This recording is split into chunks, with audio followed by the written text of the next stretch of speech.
Nice.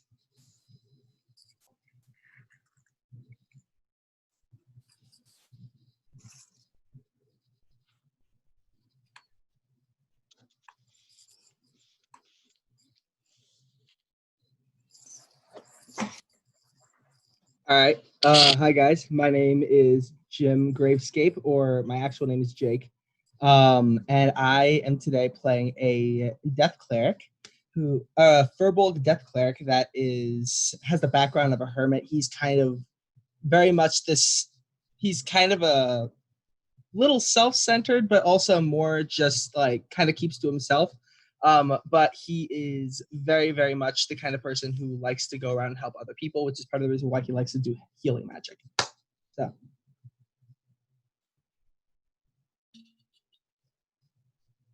Luciole. Yeah, you can just call her Lucy. It's French for firefly. I knew the reason why is because she's a fire genasi druid. So I was like, that's so cute. Yay, French. That is cool. But yeah, so fire genasi druid. She grew up with dragons and thinks she's really strong, even though she's really, really weak in terms of physical strength. And she's very, very awkward, but she just loves people. And she just is always, she has no sense of boundaries. So she'll be tackling and hugging things the whole time. Oh, and I'm Jessie. My real name is Jessie. Yeah, so Selnora, I'm Kira, by the way.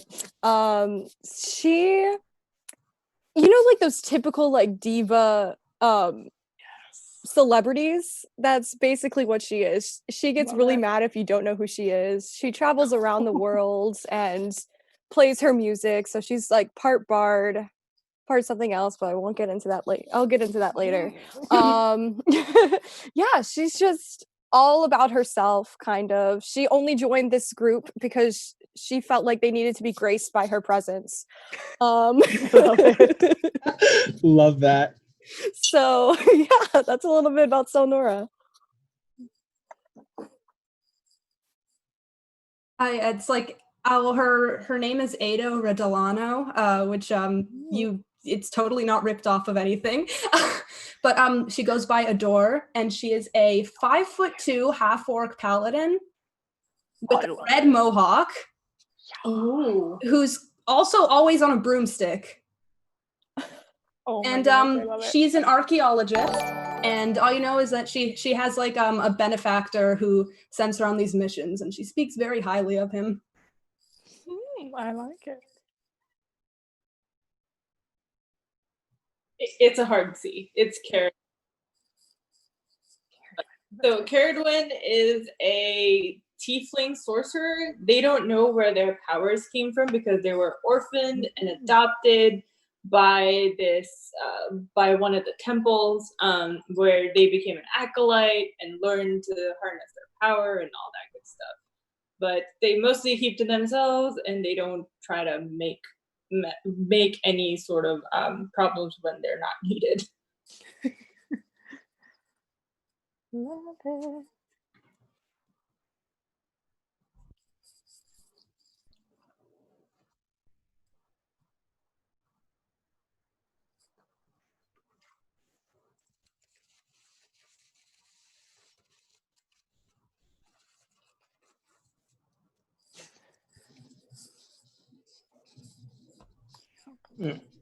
Yes. Yes.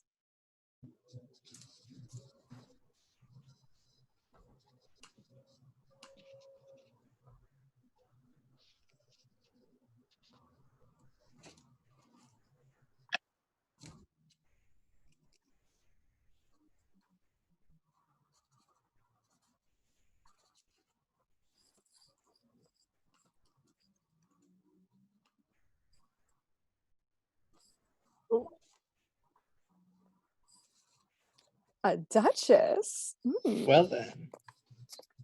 Do we know the Duchess?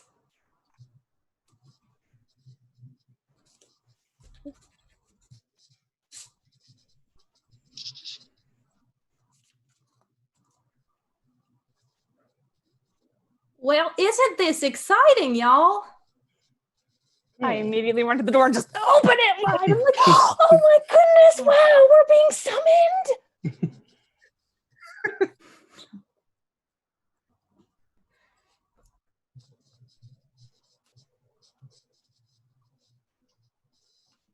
Oh. Dun, dun, dun.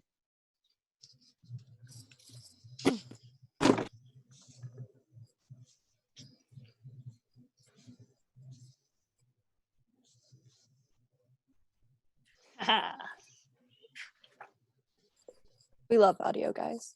I love that.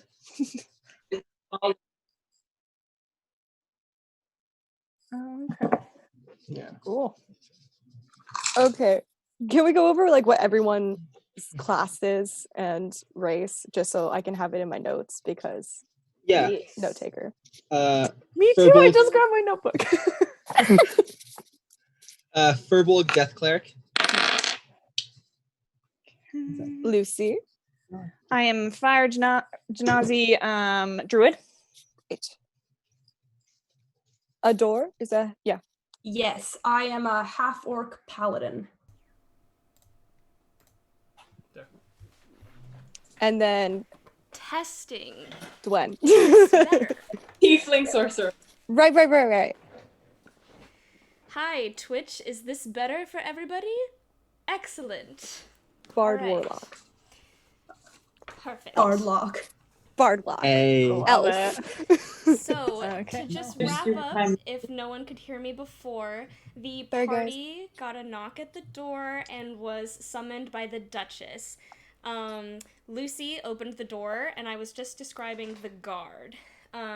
He is 6 foot, he is in full plated armor, and he looks very uncomfortable by the energy that he has just been greeted with. He's kind of I'm very looking- uncomfortable. the energy The we situation we created created in in this day. Exactly. When we're all TikTokers. He kind of like timidly holds out a scroll for you. You open it and it says it's in fancy script, like red and gold around it. It's a very fancy message. It says, "You've been summoned by the Duchess of Drogon, Valda Starborough, to report to Castle Starborough at high noon." The guard, it has her little sigil at the bottom, very fancy. He says, "The Duchess would like to inquire about some assistance in a private matter. You'd best not be late." We will not be late. Why would we? He kind of looks at I you mean, guys. time is a bit relative. So, like, if we're late, I don't. To be early is to be on time. To be on time is to be late, as I agree. always say. To be late is to die. You're not wrong, my friend. The Duchess has a strict schedule. She has many appointments. It'd be best if you were there on time. Okay. Oh, we Sounds will. like a plan. All right. He kind of clinks away as his armor hits against it. And suddenly you're greeted by the innkeeper, Mr. Loxley. He's been making you breakfast while you've been staying there. He knows you very well. He's like, Ooh. "Well, would you like any breakfast for the walk? I'll take around 30 minutes to get to Castle Starborough from here. I got some toast, some porridge maybe." Toast for me, please. All right. Sounds beautiful. One toast. Anything. Great. Porridge right here, please. Great. Toast. I'll be right back. And he's a very small man. He's still human, but he's probably around like 4'9", and he's like very excited to make breakfast for everybody. Since there is a rival tavern in town, the Golden Satyr, it's much nicer. He doesn't get a whole lot of business ever since they opened. So he's very happy to have adventurers that like his breakfast. And he goes down. Already. You can hear some clinking in the kitchen as he puts together your breakfast. It looks to be about half an hour till high noon, and the castle is around half an hour from the tavern you're currently at. So he is clinking in the kitchen, he gets it ready, he comes back up with his little tray, that's a word, yes. And he holds it out for you. He's got a couple porridges, some toast, and some morning ale, if anyone wishes. Mm. I can hold my Tempting. ale. I'll drink some ale. I just think I'm Tempting. like, she's really high Tempting. constitution. She can do it.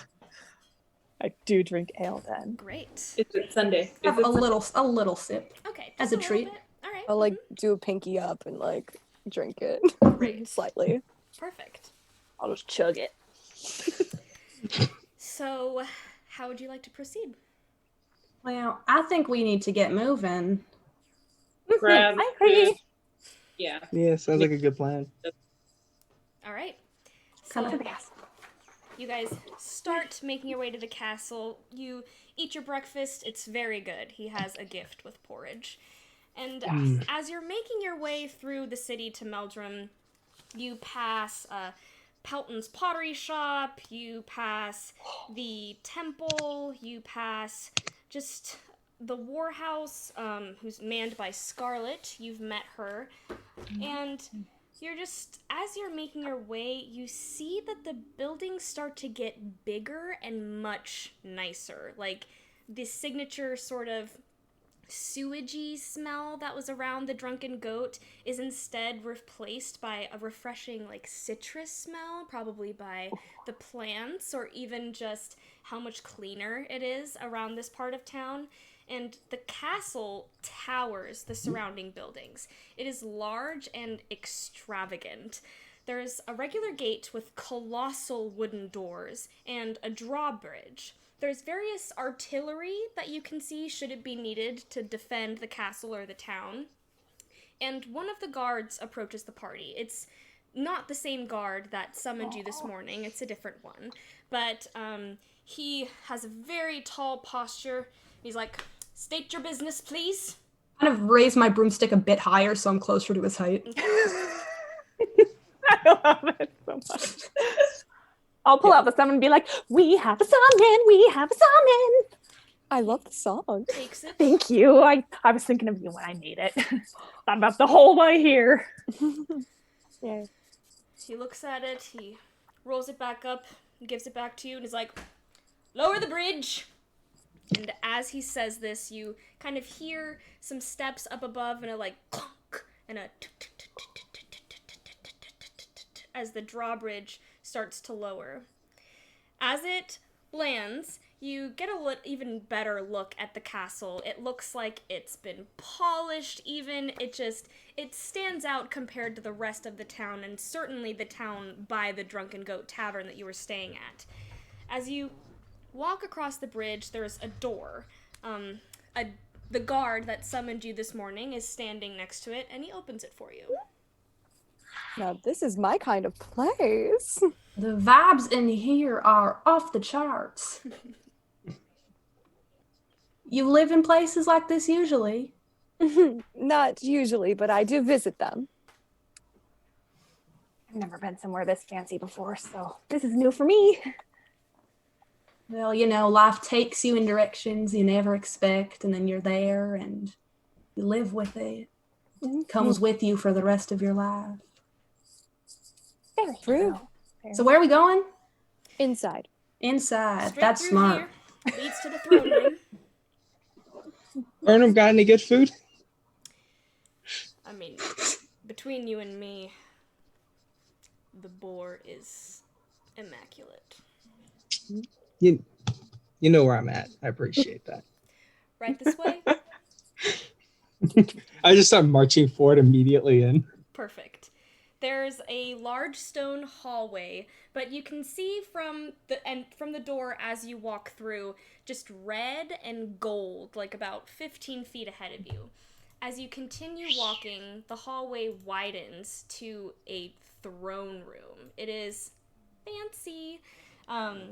It's filled with gold and red. There's large tapestries and a large throne at the front. Off to the side, around over here, you see a table with a blank canvas and a beautiful blonde young woman painting in a fancy golden gaping dress. She is almost just not affected by your entrance. She's still painting, and you can see, even from far away, the sparkles of her jewelry. She has an amulet, she has rings and bracelets, some earrings. She is decked out. You can infer that this might be the Duchess. She's painting, and she doesn't look up. She's like, "I take it you're the adventurers I've heard so much about?" I take it you're the Duchess who randomly summoned us? You would be right.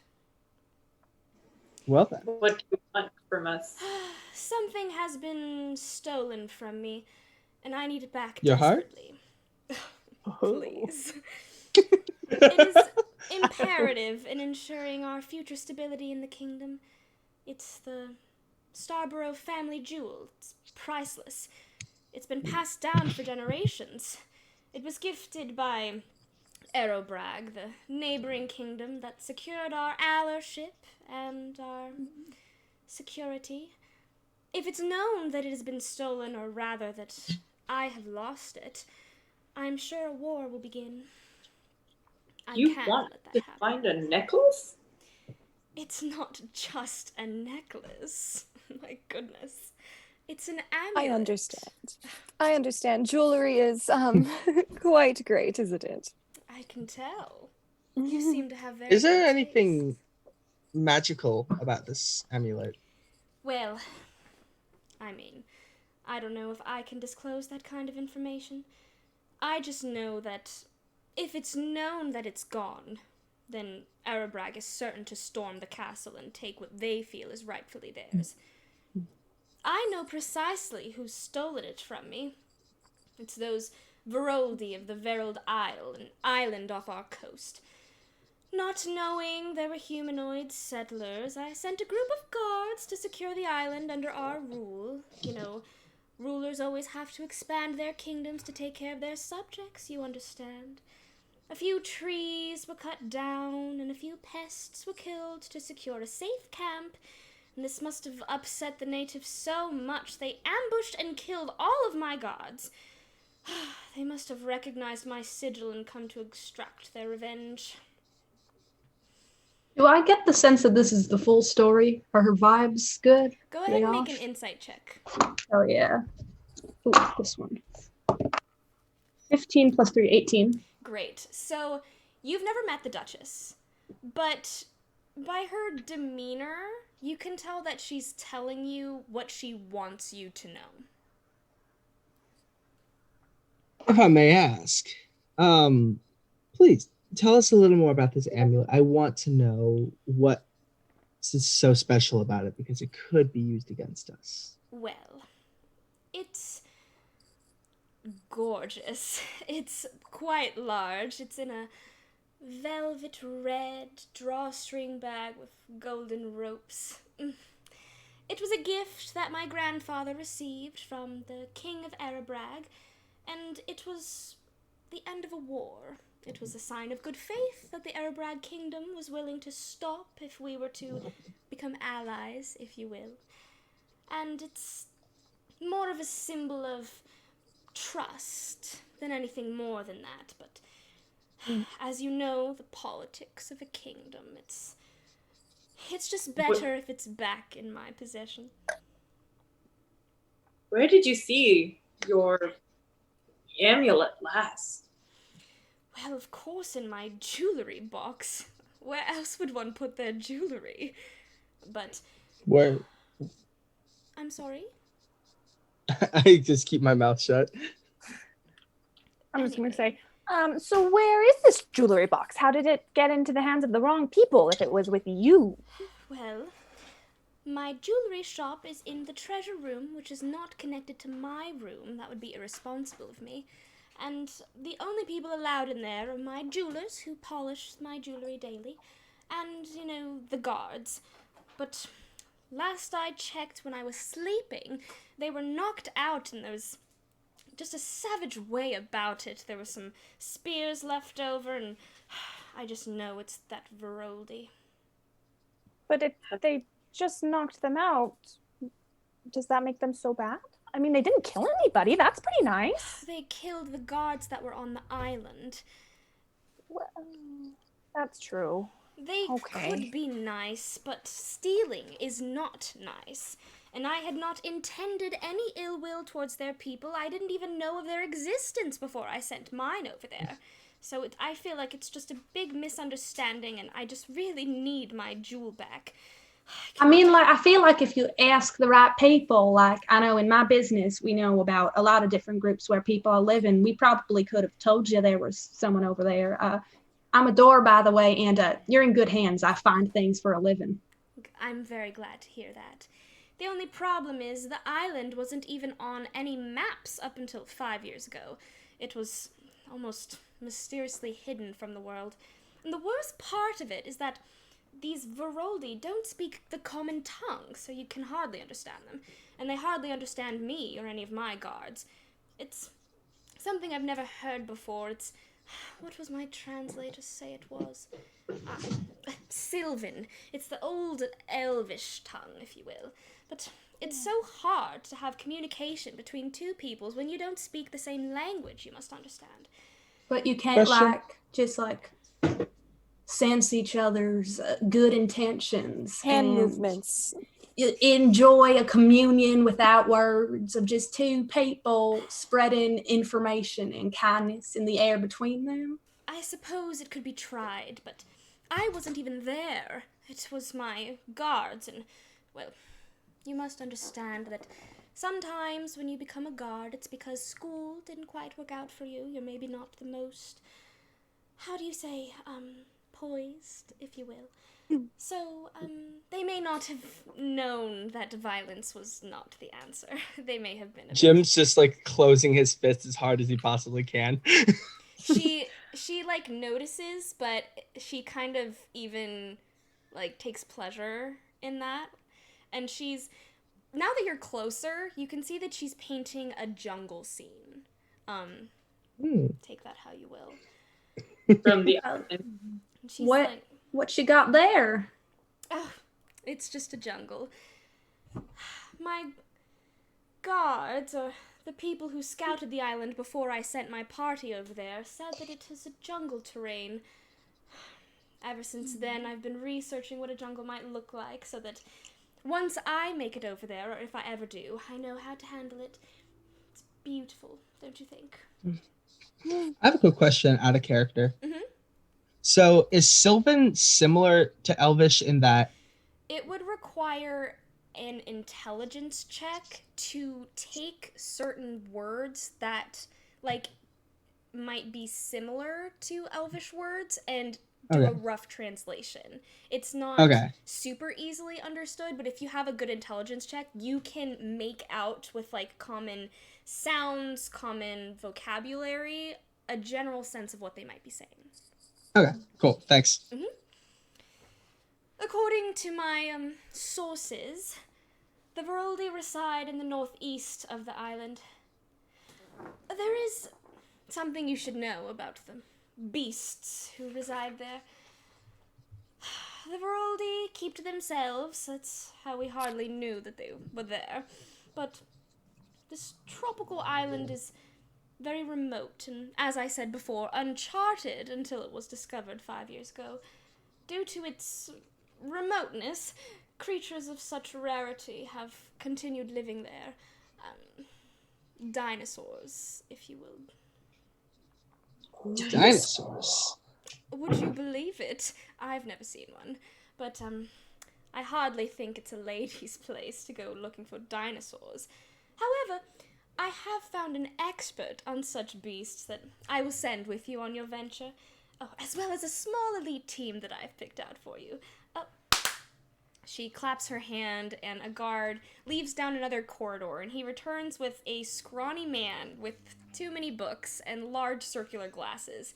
He's a little nervous, and he fumbles a bit. He's definitely carrying way more than he should be. And he walks over, and he balances the books on one arm roughly and extends his hand and is like, Professor Dimitri, at your service. Hello, Oh, Professor. let's meet you. Hello. Shake his Let hand. me carry some of those books for you. Oh, that would be grand. Thank you. And he plops them into your arms. Oh god, those are heavy. Whew. I'll grab some too. Even though Can I I'm so take weak some and for I can you? only take like two. I'm not taking them. He is That's their very job. wide-eyed, and you can tell he is just really scrawny and clumsy, but just super nerdy, and the books are really thick, and you can kind of tell by, like, the titles on the edge. It's like Dinosaurs and Me, or Your Ancient Friends, and things like that that are about dinosaurs. Then, Can I start as reading you're- them? Yeah. As you're having this little like interaction, you hear some like chains almost from down the corridor, and suddenly a tall, very muscular man with a sleeveless tunic enters, and his arms are covered in like skull tattoos. It's very risque for this time. And his pants are filled with just a ton of holsters for knives and swords and just a bunch of like tiny knives, maybe some bigger ones. It's very peculiar. And he's followed by 3 pretty well-built guards. As he enters, you kind of can see the Duchess's demeanor change a little bit. And she's like, and this is Tanner, my a personal guard. He is well trained. Can I make an insight check? Yes. I want to make an insight check. I'm gonna walk up to him and be like, "Why, hello there." Does a one sec. Okay, I got a wait, insight. Oh, 17. Okay, there is pretty obvious sexual chemistry between the two of them. At least coming from the Duchess. And she's just like, he is well trained and will be a great addition to your team for your mission. The 3 He's a bottom.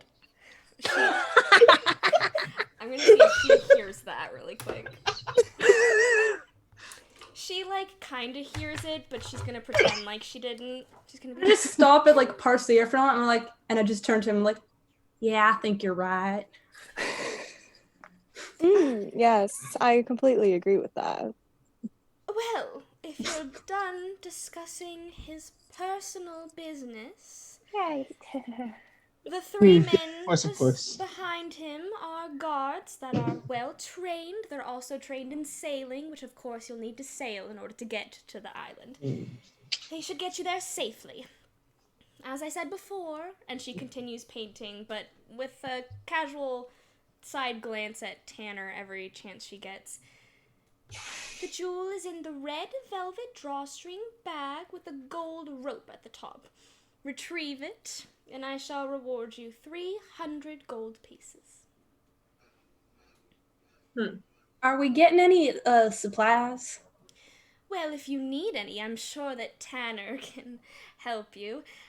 I'm not well versed in such materials, if you would, but I do know that we have a vast artillery.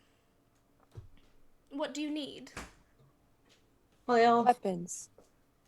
I mean, All right. I'm pretty good on weapons, but like, you think we need any like potions or anything in case we're not feeling too good, get a little bit icky, a little bit out of sorts?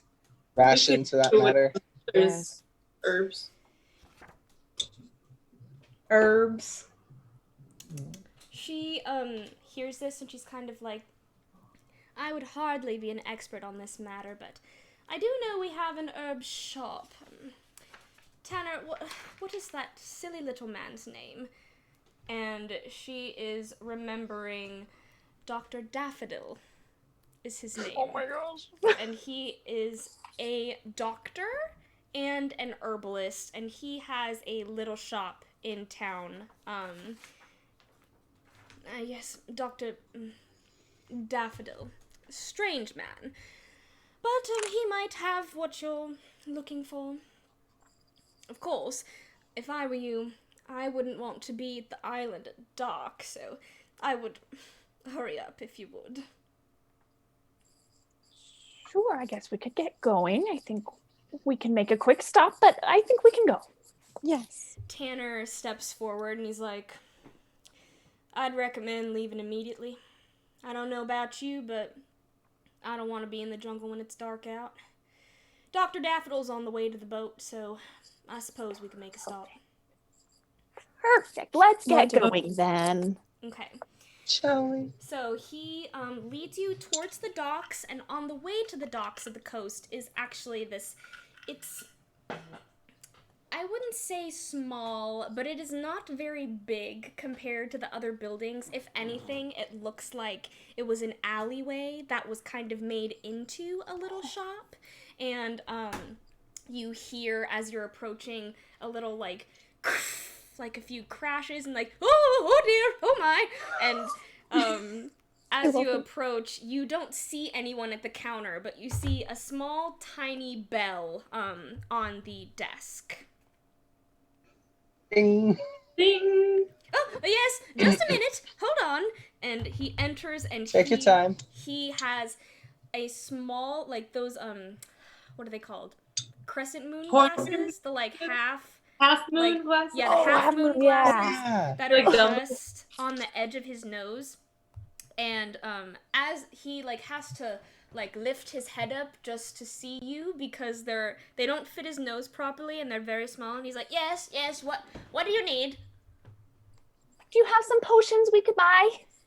Health potions. Yeah. I have a few of those. Need to get to...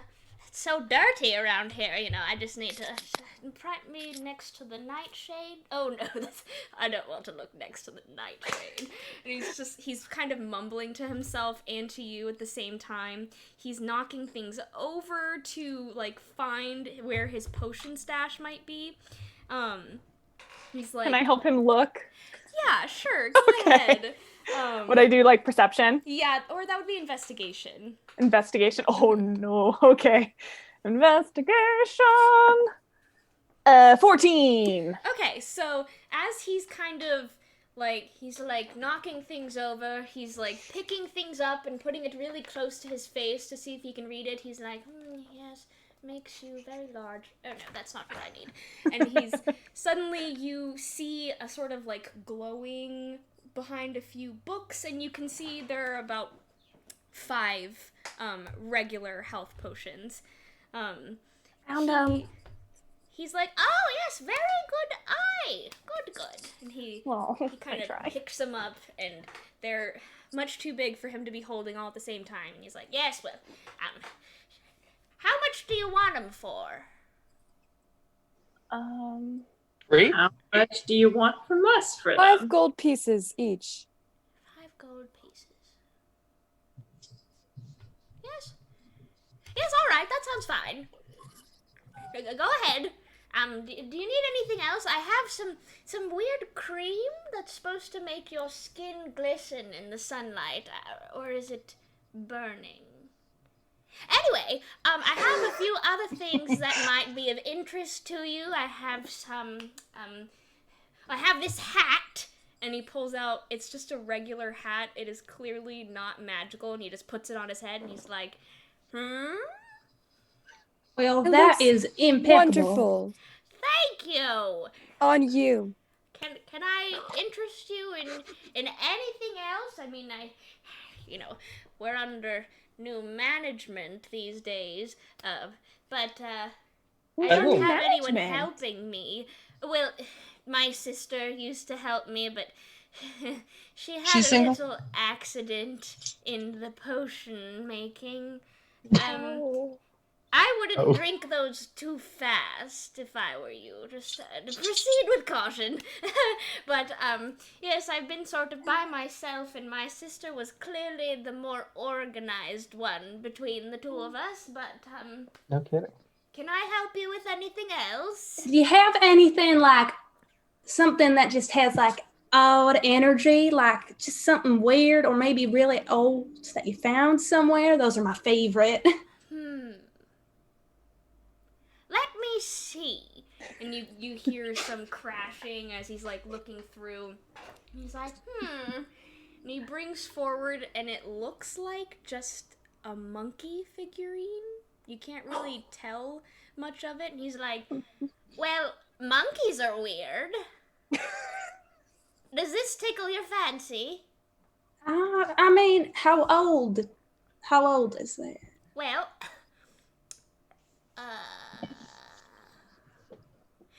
definitely more than one. I'm intrigued. I'll take it. Great. How much do you want for it? I love the energy of this little man.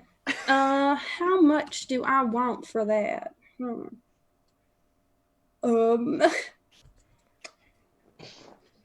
So yeah, if it does happen to be really old, I can tell how much it's worth, but otherwise, So because of archaeology feat, if it's really old, I can basically, tell for the monetary lack value. of a better explanation, do you know what like a bag of tricks is?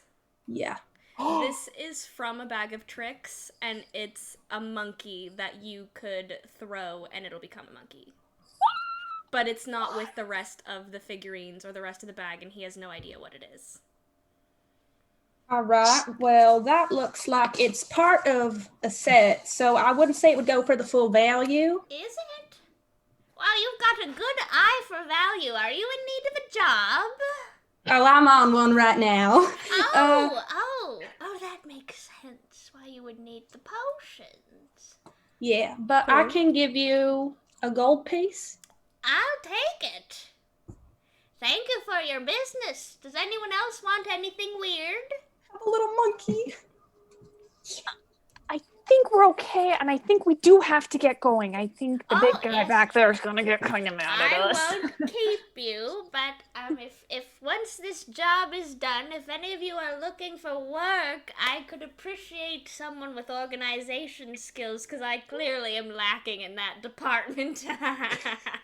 He just like squaddles back to. Now, I'm sure that whatever happened is a chance for you to learn how to hone something and become something new. And maybe not having the organization is going to help you find yourself, because you have to organize the things, and you organize a few pieces of your mind, and you organize your life, and it's like a whole new beginning. Anyway, we're going to be going now.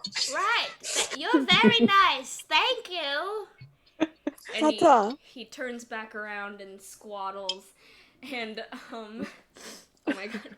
The chat says, I feel like this shopkeeper bites and puts every coin into their mouth after they get it. I would agree that the vibes coming off of Dr. Daffodil, that yes, that would... Quickly give him 500 coins and just... Heart go bald. Like, he kind of puts it in, he's like... Definitely metal. I love it. Tanner is kind of like leaning against the wall next to the door when you exit. He's kind of looking down and he's chewing something. Ooh, what's he chewing? I don't know if any of you Did anyone familiar. else see the owl that was just randomly sitting in a corner staring at everyone? There was an owl? Was that? I'm normally very perceptive, but I didn't even see it. I either in the corner and then saw a flash of glint, and it was an owl In the store. in the store. Y'all think it was the sister? Oh, man. Oh, honey, yeah. Oh, no. I wonder if... Oh, that's sad. That's really difficult, but like at least her energy lives on. Yeah. I mean, she can at least keep people from stealing. I bet she's probably a great guard owl. I bet she has found some great purpose in that. I bet it's really a hoot with her around. I shouldn't joke about somebody's sister like that. Please continue. We live for this. Well, I will be. That was really I got to realign my chakras for that one. I feel a You little look bit over bad. and Tanner is just like deadpan staring at you guys, and he's chewing on something and just... Does anyone want to make a perception check to see if you like might recognize what this is? I'll do that. I would love to. I'll leave that to someone else. I will do that. I just sit there going, so you spit. Aha! 23! Great. I'm so perceptive, guys! So I got a Oh, that's a 6. 14 plus some stuff. Wait, Okay. perception? Yeah. Plus 5. So Great. Wait, sorry, I got a 22, not 23, 22. Okay. Sorry. I got a 19. So both Lucy and Selnora, you have seen this before, but it's kind of taboo, especially for you, Selnora. Like, this, like, is definitely more of a commoner's sort of drug. It's, it can be equated to chewing tobacco today, but the name that you know is Traveler's Root. Oh. And he's just really chewing it I mean, And I just- probably know what it is. Yeah, he's just like, That's not very good for your teeth, you know. Got any more? do I Go for look it. like I like to share? No, you're right. I don't get that. Thank you. Are you done dealing with Mr. Weirdo? Yep. Yeah, he's a bear. He's a bucket of fun over there. Nice. That's one way He to seems say very it. nice. Now, can we get going, please? Yes. Yes, And yes. I will walk very close to him. All right. I'll give him a little punch on the shoulder. Yeah. He really is. He scares me, guys. And he As keeps we're walking, can I say like, have you listened to my music? And just like, talk about it while we're walking. He hears Yeah. you, and he doesn't answer. But Dang Dimitri it. is right behind you, and he's a very timid voice. You're too busy talking to Tanner, but he's trying to interject himself into your conversation. Be like, oh yes, I thought that your last one was really good. Oh, okay. Is Tanner the researcher? No, No, Tanner's the big boy. Yeah, Another- Tanner's the big okay. boy. Dimitri is the professor. Okay. I'd like to just give Dimitri a hug and be like, I feel you on that, dude. As you get to the docks, you can see the boat is not like small. It's more like a medium size, but it is a sailboat. There is like a lower deck, but it's pretty open. Like there's not much space on the lower deck. It's mostly just for storage. So Tanner gets in and sits at the front of the boat. How would you guys like to sit in? Close to Tanner. Towards the back. Okay. I'll go next to the researcher. Okay. So Go we to the very got- front. All right. So we got Tanner, Jim, and Selnora sitting together. Is anyone taking like a middle? Is there a crow's nest? Yeah. Can I be up in the crow's nest? Sure. We'll say that a like guard is approaching, and you kind of just go through, and you kind of like beat him there, and he's just like, it's not worth the energy to say no. So you're in the crow's nest. Yes. Yes. Dimitri is sort of on the side, just like hanging over and like, Aw. taking in everything. And then Caradwin's in the back, and Ado, where did you say you were? I think Ado said they were by Dimitri, right? Yeah. Okay, so Ado and Dimitri are in the middle, and then Selnora, you were with Tanner, right? Right up front. Yes, like right next to him. Perfect. And try to talk to him about my music. Great. He is just continuously chewing his traveler's root and spitting it into the water, and he kind of is, it's like going in one ear out the other. Maybe every so often he'll be like and like do like a agreeing grunt, but he's not actively engaging in conversation with you. Darn. The waves are actually quite pleasant. It's not too crazy. It's a pretty nice day today. The water is. Oh, I'll bring you back to the map just so you can see. So you left here, and you're kind of just heading just straight towards where you know the island to be. After about like 45 minutes of like various music conversation, Dimitri pointing out every sort of bird to you, Ado, and identifying it for you, and Lucy, you can... I'm chipping in when I know things. Okay, sounds great. And Caradwin, you're just kind of chilling out in the back. You get the best breeze back here, and the guards are kind of just doing like the sail thing. Can I do an insight check for Tanner's tattoos? Because something feels off. Sure. His That would muscles are be- so big. 97. What would you like to know? the tattoo patterning is weird. It's too specific. Mhm. It has to belong to a certain tribe or peoples. Tanner didn't just show up at the Duchess's and say, "Hey, I'm gonna get tattoos now." There has to be a history or story behind them. So there's not enough information for you to make like a definitive, like for sure you've cracked the code, but it definitely does not seem like these tattoos came from anywhere in Meldrum, and they do have a tribal decoration. Can I make a history check to try to see if I, or You like c- yeah, if you we could already try. checked, we can move on. Well, I mean, Caradwyn is in the back of the boat and you're on the side, so I don't know if you would have been talking to her about it. Probably not. So it's Okay. fine. So, after about 45 minutes, can I get a perception check from everyone? Take out a purple die.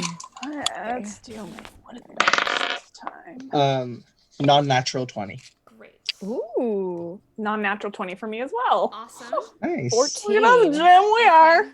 I'm about to let everyone down. 9. Yeah. Ew. Nice. Great. It's okay. I've seen someone roll a -1 before, So- so don't feel. So here's I rolled what a negative we'll one. say. That's the reverse I've done rogue. that. Here's what we'll say. You can't see it very well from the middle or the back of the boat because if you're in the crow's nest and you're in the front, you get a better view.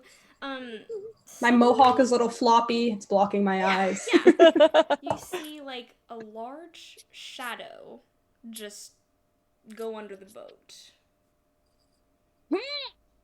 Y'all. And then I'm just all yelling of a down. I'm like, sudden, something's under the boat. Something. as Lucy and Jim start kind of yelling, guys, the boat starts to get rocked and the waves are, it's like The energy around here has suddenly gotten a lot more tense. I don't know why.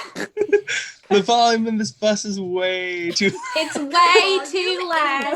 is It's astronomical. astronomical. And The volume on this boat. the boat is just getting rocked. If Astronomical. anyone gets seasick, you're not feeling great right now. And Oh. then all of a sudden it stops and a long blue reptilian neck comes out of the water and it starts a dragon? slowly inspecting the boat. It Do we opens its recognize mouth. Is it like Nessie, the Loch Ness monster? I mean, we know I'm down to clown with cryptids. that is a pretty like good way to sort of describe it with how long the neck might be. It opens its mouth to find like 2 rows of sharp teeth on each side and a Oh, Tanner baby. gets out his knife and is like, "What kind of snake is that?" And he starts like going towards it, and Dimitri kind of looks and is like, "Wait, stop! Why? It's a plesiosaurus. They're incredibly curious. Does anyone have meat or fish? Anybody?" I fill out my rations. Do I have anything? I have rations too. Lucy, you're like going to throw him your rations from the Christmas. He takes the rations from you, Jim, and he holds them out gently. The plesiosaurus comes and he sniffs it, and then he grabs it and swallows it, and its neck sinks back into the water. Well, ain't Bye that bye, Cookie Monster something? thing. I feel like I would grab Tanner. Okay, so Tanner kind of had his arm extended ready to fight this thing, and you just grab Just hanging on onto it. Grab it. He kind of like But like shakes touching his you muscles. off. He kind of shakes you off, and he's like, "All right." I was kind of Damn, girl, get after that. look back at her and be like, honey, I'm not sure I see it. But should I? I love it. Once the plesiosaurus sinks back beneath the surface, the shadow dissipates. You can imagine it goes back down deeper into the water. and the water again becomes calm and pleasant. As you're kind of noticing how calm the water has become, you see a green blur, like 50 yards maybe away from you. As you continue to get closer, the guards adjust the sail to make it go faster because they're pretty sure that they're approaching the island, and the green separates into trees and vegetation of varying sizes. I'll bring you to the next map.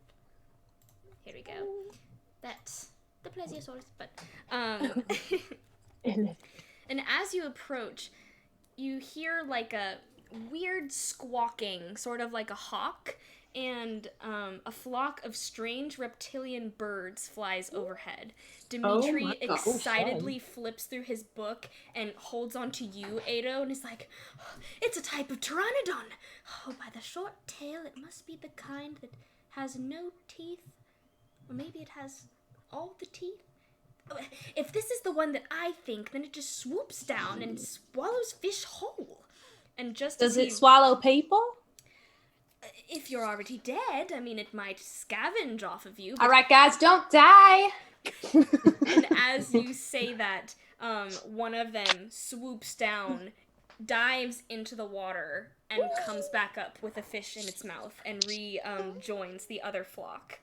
Dimitri is in imagine a kid in a candy store. That's Dimitri right now. He's freaking out. He's feverishly writing notes. He's only ever seen sketches of these, never in person. Let's pull out a rag and just wipe the sweat off of his forehead as he writes. Just He thanks you. Oh my god, something got in my contact. Oh no. It's okay. And as the boat approaches the edge of the island, Tanner leaps out of it into the shallow water and starts pulling it towards the trees. Selnora, you get a pretty good view of his muscles that are just really flexing as he's pulling this in. Can I crawl down from the crow's nest and try to help him very unsuccessfully Sure, because I have 8 strength? So you get out and you're like, "All right, Tanner," you're like, "Please, I can handle this." You kind of get out and you start trying to help him. He secures it to one of the trees, and you are now on the island. Would anyone like to make a sort of survival check to see where on the island you may have landed? Sure. I'll do that. I can try to assist because I'm good at navigating. Okay. Ooh, that's a no. So if she Oh, assists no. you, then you get to roll twice. Oh, Higher. Yeah. oh, I roll twice? Yeah. So basically, Thank- the assist action would give you advantage. Thank the Lord, because that was a nat 1. Oh, that's a nat that's a nat 19 plus. Much better. Yeah, way better. Survival plus 4, so 23. Great. Hey, So between Hey, Ado wait. and Selnora, kind of, maybe there's a little bit of, well, isn't that north? No, I think that's north. You kind of figure that you have landed here on the island. Okay. So, how would you like to proceed? Would you like to go straight? Would you like to go along the coast? Well, she said north, Northern? right? Mhm. Yeah. Was the camp. Oh, and we can see kind of on the map where that is. Yes, Oh, but okay. your characters cannot. Yeah, and That's true. something you guys would know about my character by this point from having adventured is I always like to go left. So Left. All right. I think that's a good idea. That's pretty good for us. Sure. I think Sounds staying in good. that by the shore kind of and the wooded area, trying to avoid the dead trees, I feel would be nice. Okay. Mm-hmm. So, as you're going left, you're sort of you're in the vegetation. You're not completely on the coast because there's not a whole lot of walking space. It's not a full beach. So as you're walking, Tanner is or cutting flying. or flying. Tanner is cutting down trees as he walks. He clearly has no respect for any of the wildlife around him. And Does the island seem upset by this at all? Is any of the foliage Well, Yeah. Getting any vibes? As you landed, you can hear a lot of like life, so to speak. There's a lot of buzzes from like bugs. You hear the squawking of the birds overhead, but from your point on the island, you don't hear anything other than that.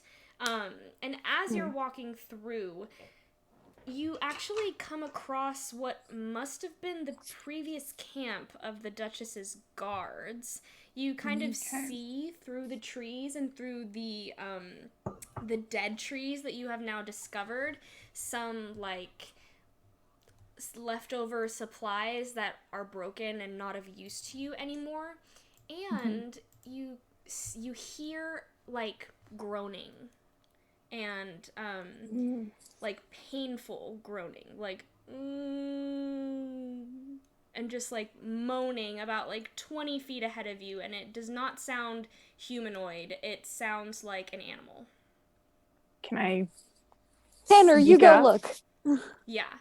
So Now, do not send Tanner forward. He's Tanner- our muscle. I'm I'm already Lucy's gone. going. I'm gone. Okay. Tanner's My like animal walking instincts forward. are tingling. He gets his like knife out, and you can see a wounded triceratops. Actually, I couldn't find a triceratops picture for the map, but you see a wounded triceratops, and it has like its leg is caught in a trap that the guards must have left previously, so it's clamped in, and it fell on sharp rocks. Okay, And- can I approach it? Like, how does it react if I approach it? Well, it's kind of just like crying out in pain at the moment, and it sort of like lifts his head and tries to like do its horn thing at you, but can't get up. Can I do an animal handling check to see if I can get him to calm down? Yeah. Okay. So while this is going on, you said that there's like a lot of dead trees here. Yes. Does this seem like natural death or? It seems like a combination of getting cut down and fire. Okay. So I rolled a 14 on my animal handling. Okay. So you are able to calm it by touching its belly and sort of rubbing it in that way. And as you do, it kind of gets more gentle with the sound, and it's just like. Okay. Can I try and get the trap off? Whatever the trap let is? me. Oh, I'll zoom forward a bit. Zoom.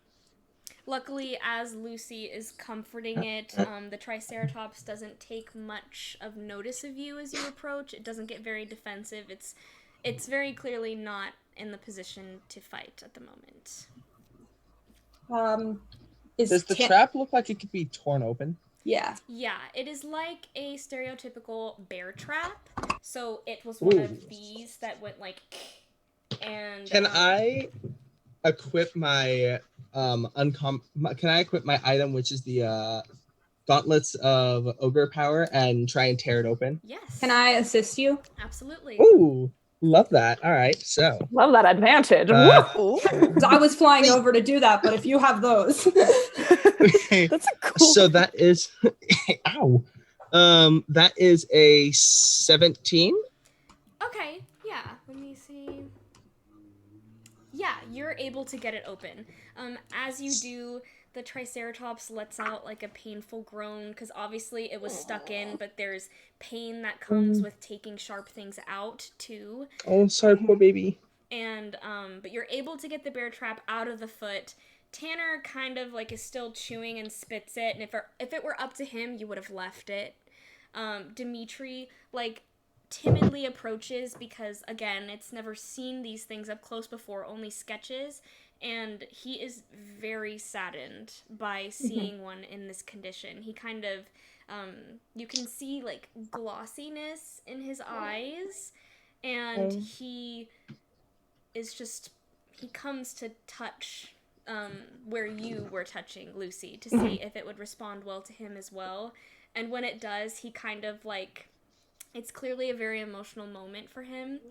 And he's like, can we do anything? I mean, I've got it. And I'm just going to go up to its head and be like, it's all right, little friend. And I'm going to cast Healing Word at first level. Okay. So I'm going to roll D4. Okay, 7. 7 points of healing. Great. So Nice. you're able to stop the bleeding, and it kind of scabs up a little bit. But it will be a bit before it can walk again. So the sounds that it's making are a lot more pleasant and a lot less like pain and more just like exhausted and needing of rest. The ground is covered in dried twigs as well. I'm gonna have everyone make a quick stealth check without advantage. So with disadvantage, I mean, LOL. Oh, disadvantage. Sorry. Oh no. Yeah, because of the crackly twigs. What if you're over the twigs? I just had a Then miracle you occur do for not me. have disadvantage. We're rolling stealth? I have Yeah. -1, so it's like Okay. So I had the biggest stroke of luck. I had a natural 20 and then a 19. Holy heck. Really good. I All somehow have a very loud broomstick. 4, and then Solnora. 14. 14, okay. And then Carriage was at a 6. Most of us. Yeah. Alright, let's see. Yeah, Big sad. Tanner's not looking good. Neither are Just we've too only got 2 muscular. numbers. My boy. His muscles are just So, pounding Tanner, against the as twigs. you're doing this, Tanner is continuously just like cutting even the trees that are dead. It's almost like it's less about the cutting and more about the showing off of his super sharp like knife. And as Losing this interest. is happening, can I get a perception check too from everybody just to see if All of my strong suits. Let's go. Natural 1. oof, okay. That one. 14. 19. Okay. 9.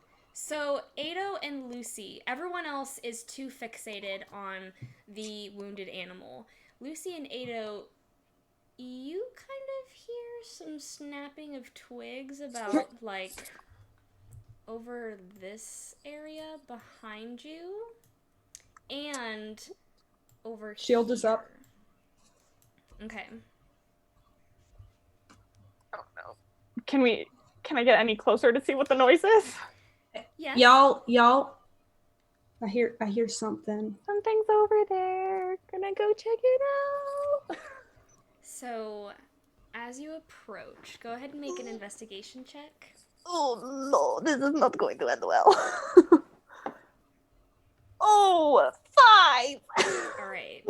So you're looking into the dead trees, and you heard the twig snap, but you don't see anything right away. Oh no. I'm gonna die. Suddenly, you start to see trees that appear to be moving closer Oh, God. to you. I back up, I go, trees are moving, trees are moving, trees are moving, trees are moving! And Divine sense. sure, My mohawk glows. what do you detect again? I can detect good and evil, anything affected by the hallow spell, a celestial, fiend, or undead that's not behind total cover within 60 feet. All right, you detect an evil aligned beast. A few of them, actually. So can I sense where they are? Like vague direction. Vague direction you can sense in the direction that you heard the twig snap, and also sort of over here. Do you see my icon? Yes. Yeah. I'm gonna quickly point to the group that's standing next to the corpse and say, something's over there behind you. And I'm as gonna you cast do... Hellfire. Wait, what were you going to cast? We're gonna cast Hellfire Okay. Oh. Where? just in case. Okay. In the direction of where the sound's coming from. Okay. As you do, you hear like a like clicking, almost like a chittering, like, and Oh no, is it spiders? a velociraptor jumps out and is on top of this little rock here, and as he does, he kind of makes a and 3 more come out from 30. over here. One actually landing right in front of Lucy, where you were just looking. So first, let's get our icons on the map. I have different colors for you to choose from for your circles. I have pink, green, purple, black, blue, red, and yellow. Red. Red. Blue, please. Ada. Okay, so we. I'm so excited. Red is Ado. Did you say purple? Okay, purple. Yeah, for purple. Nora, and you were also kind of over here. Yep. Who said blue? Was that Jim? Okay, we got blue. Oops, thought I grabbed ya. Yeah. Oh, I did. Okay. And then Caradwin, what did you say? Did you say color? Black. Black. Okay.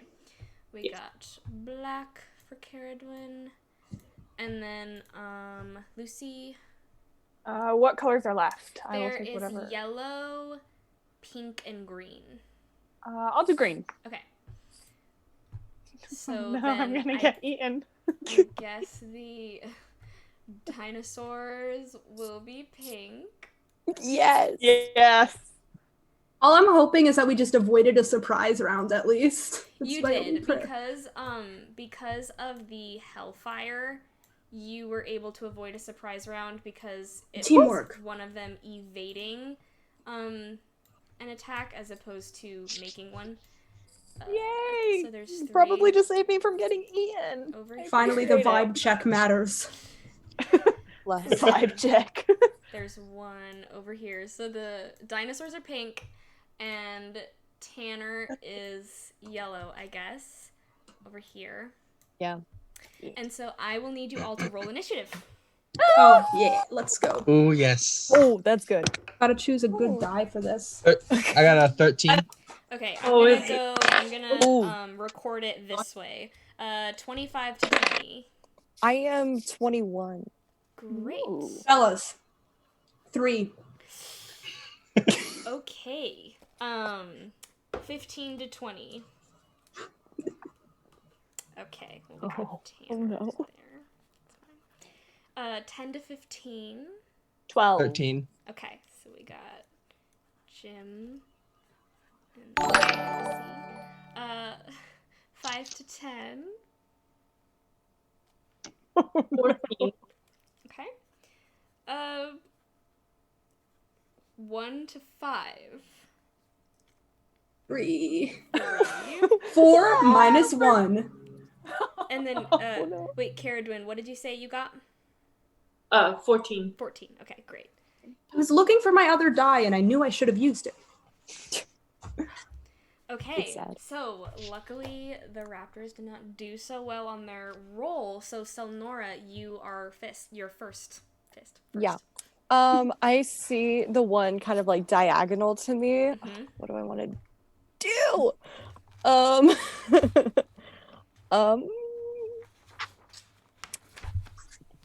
is a good question. I would like to Eldritch Blast it because I can do that. Okay, great. Yeah. Attack roll, right? Yep, this is an attack roll. That's a nat 19 plus 5, You hit. so 24. You Yay! definitely hit. And then I do 1d10. Where are you? Cantrip. 1d10. That is 9 plus. Do I add anything to my? I don't know if you do or not. Okay. Well, You should be able to add your proficiency bonus, I'm pretty sure. that's isn't what it? I thought. Yeah. Okay. Yeah. So that is 8. 8. Okay, great. It was not expecting that, and as you shoot it, it goes like right at its leg even. So it sort of like is prone almost because it took so much damage, and because your perception check was so high originally, you can tell that this one's coloring is slightly different from the others, and as you do this, the others kind of like yelp that this one just took so much damage. Ooh. So how much did you manage to do? Say that again? I was just asking how much they managed to do. I did 8 damage. Okay. So So they all got 8. Either that or that's just the leader and they're all like, oh no. Next is Tanner, and he's gonna get out his big boy knife and go launching at the one that you just attacked, Selnora. And he's going to miss. So we'll say that he was kind of right behind you, and you were just too fast, and he was aiming for where the raptor had been before it was hit by the blast, and just swipes right over it. He kind of like looks at you and is kind of like confused because he wasn't expecting that, and he's kind of embarrassed that he just missed. So he's like one I of take those it in. like, and that brings us to Jim. Cool. I would like to use Toll the Dead on the one that was just On the one that was just attacked. Okay. Yes. And what save is that? That would be a wisdom saving throw. Great. And what do they need to get? They need to be a 14. They got a 13. All right, great. So Beautiful. He does not pass. The blast that he has taken is enough damage to both his body and like distracting to his mind that he doesn't have enough willpower to pass whatever he needs to for this. Nice. So, because it's already missing hit points also, I get to roll a d12 for damage, and we have done a collective total of 9. Fantastic. So, Woo!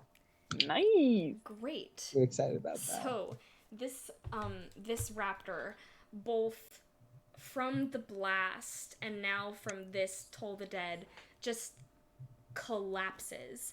The other raptors yelp, and they like kind of a sound similar in demeanor to what the Triceratops was making before you healed it. They kind of look at each other uneasily. Lucy. Okay. I'm very close to them. I need to get away. no. If I move, am I going to provoke an attack from the one diagonal to me? Let me see how far away you are. He was in the bush right in front of you. Yeah. So I'd provoke an attack. Mm-hmm. That's okay. I'm going to move back as much as I can towards the Triceratops. As you're going to move back, he's going to try to claw you. Okay. Does a 15 hit? Yes, I have very low AC. Okay. He deals 6 damage. Okay. So then I'll move back as far as I can, and then I would like to cast Frostbite against the bottom pink one. So not the one that just clawed you. This. Yeah. Wait, let me go back to this one. Yeah. Okay. And he needs to make a Constitution save. Great. Of what? 13. He makes his save.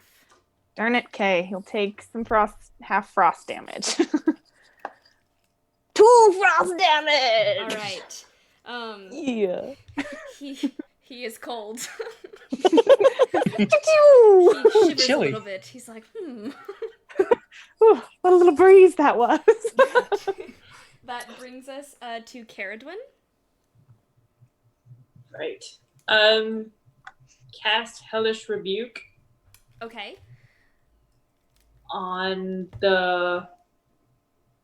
I'll save it for later. Huh? Which one hasn't been attacked yet? The one right in front of Lucy and this top one, neither of them have taken any damage. The top one? Yes. Lucy. Yes. Just lay down. Is there a way to move my character back? Because I did want to move Yes, back. sorry. I forgot to put them in control of everybody. You should be able to do that now. Okay. Let's see. 5, 10, 15, 20, back there. Okay. Safety. Okay. It's a dex throw. Okay. Saving is 14. Ooh, natural 1. He does not save. Yeah, love that. I got 2. How much? 2. 2. Okay. he yelps as you do this. That actually brings us to their turn.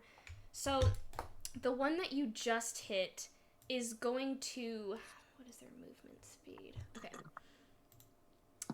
He is fixated on the carcass and the Triceratops more than you guys. So he is going to try to move as far as he can kind of around on his way to it. Same with this bottom one. He's going to make it to Caradwin. And the middle one is just going to kind of move forward and try at Lucy again because he's fixated more on you. So that is one attack to Caradwin with some claws. Does a 19 hit? Oh God, that hurts. So that is. Let me just grab my. That is 5 slashing damage, and then the one is going to try to attack you again, Lucy. Whoops. Okay. It fell out of my. Does a 17 hit? That does hit. Okay.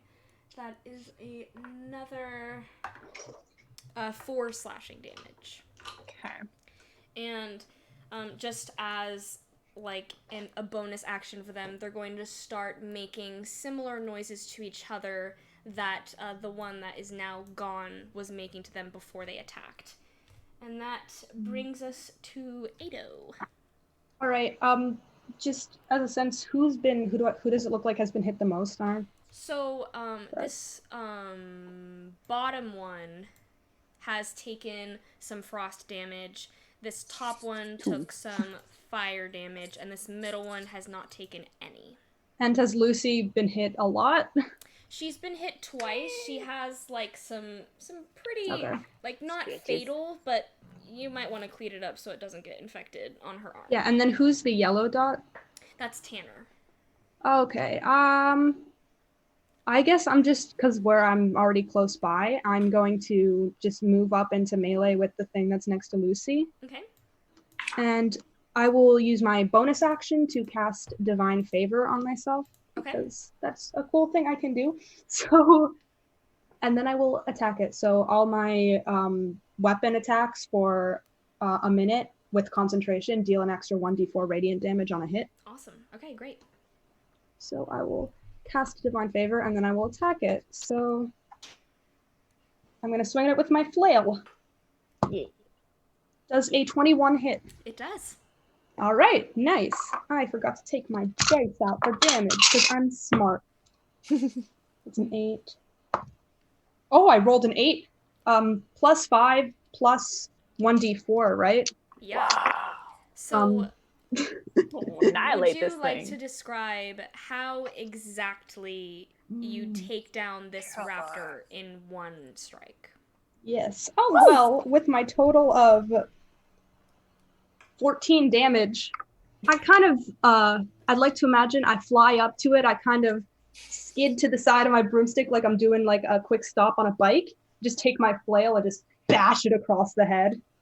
Perfect. Yes. I'm going to go ahead and roll some saving throws for the other two. Ooh. I don't know how I rolled a full 8. That was kind of cool. So Love it. once this happens and this third one goes down, the other two like make certain sounds at each other and start to attempt to flee. It will provoke opportunity attack for you, Caradwin, on this one next to you, and the one up here manages to make it back into the shrub. But this one is going to attempt to flee, but it will be within melee range of you as it leaves. Okay. I want to cast poison spray. Okay. It'd be a Constitution saving throw for the dinosaur. It passes. All right. Does it take half damage on a save or no damage? It takes half damage on a saving throw. Okay, so go ahead and roll for damage.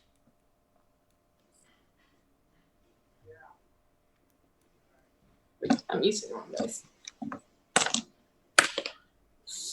5 plus 1, 6. Okay, and that's halved, or that's...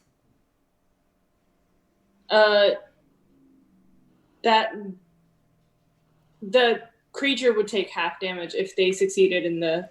Okay, okay, great. So it takes some poison spray damage, and it kind of slows it down a little bit, but it is able to also escape into the shrubbery. So you kind of hear, like, mournful, like, yelps as they talk to each other until you don't hear anything else anymore, and you're out of initiative.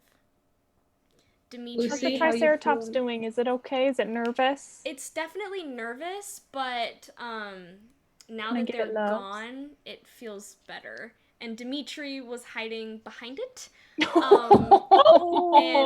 Dimitri. he like comes out and he sort of approaches where the first one fell to like not do in like a dissection, but just look at its claws and see like just how accurate all the research he had on it was, and just like look at the Triceratops and be like, they must have been trying to feed on it. I mean, the smell of blood, it might have invoked them to come here. I mean, it's a whole food chain over here.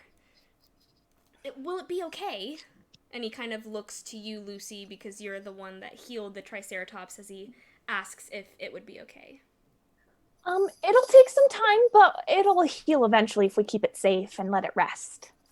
Great. Tanner is back to chewing his traveler's root, and he's kind of like, well, we don't have all day to wait around here. We gotta get the jewel back. Lucy, how are you feeling? Oh, I'm a little scratched up, but I'm okay. Here, and I'll just pat her on the head and just toss, I guess, 5 hit points of lay on hands. Okay. Oh, hooray! No, I'm definitely doing great. Yeah. So, like, can the Triceratops walk? Because I don't want to leave it. You could try to help it up, but it probably will not be able to walk very far without help. Can we have help for our little friend? Anybody really strong? I'm not gonna lie, I'm actually not that strong. I'd like to try and pick it up or like help assist it. Okay. Yeah, I will try to pick it up. So can I get some athletics checks from the two of you? There's an 8 word. No. 13. Okay. Oh! So can I slap Ado on the back and give guidance before, or is it too late? Probably too late. You should have announced that before. I know. I'm sorry. It was too late. Slap me on the back. as you're trying to pick it up, you just get, oh God. But so Ado, you are starting to be successful until Jim just drops his side, and it's pretty clear that this Triceratops is very heavy, and probably the two of you are not good enough crutches for it to continue walking. Big sad. I'll just go pet and be like, I love you, and I'm gonna cast Healing Word at first level again. I can't lose the Triceratops, but I love it already. Okay. Its name is Bill. I love it. Its name is Bill.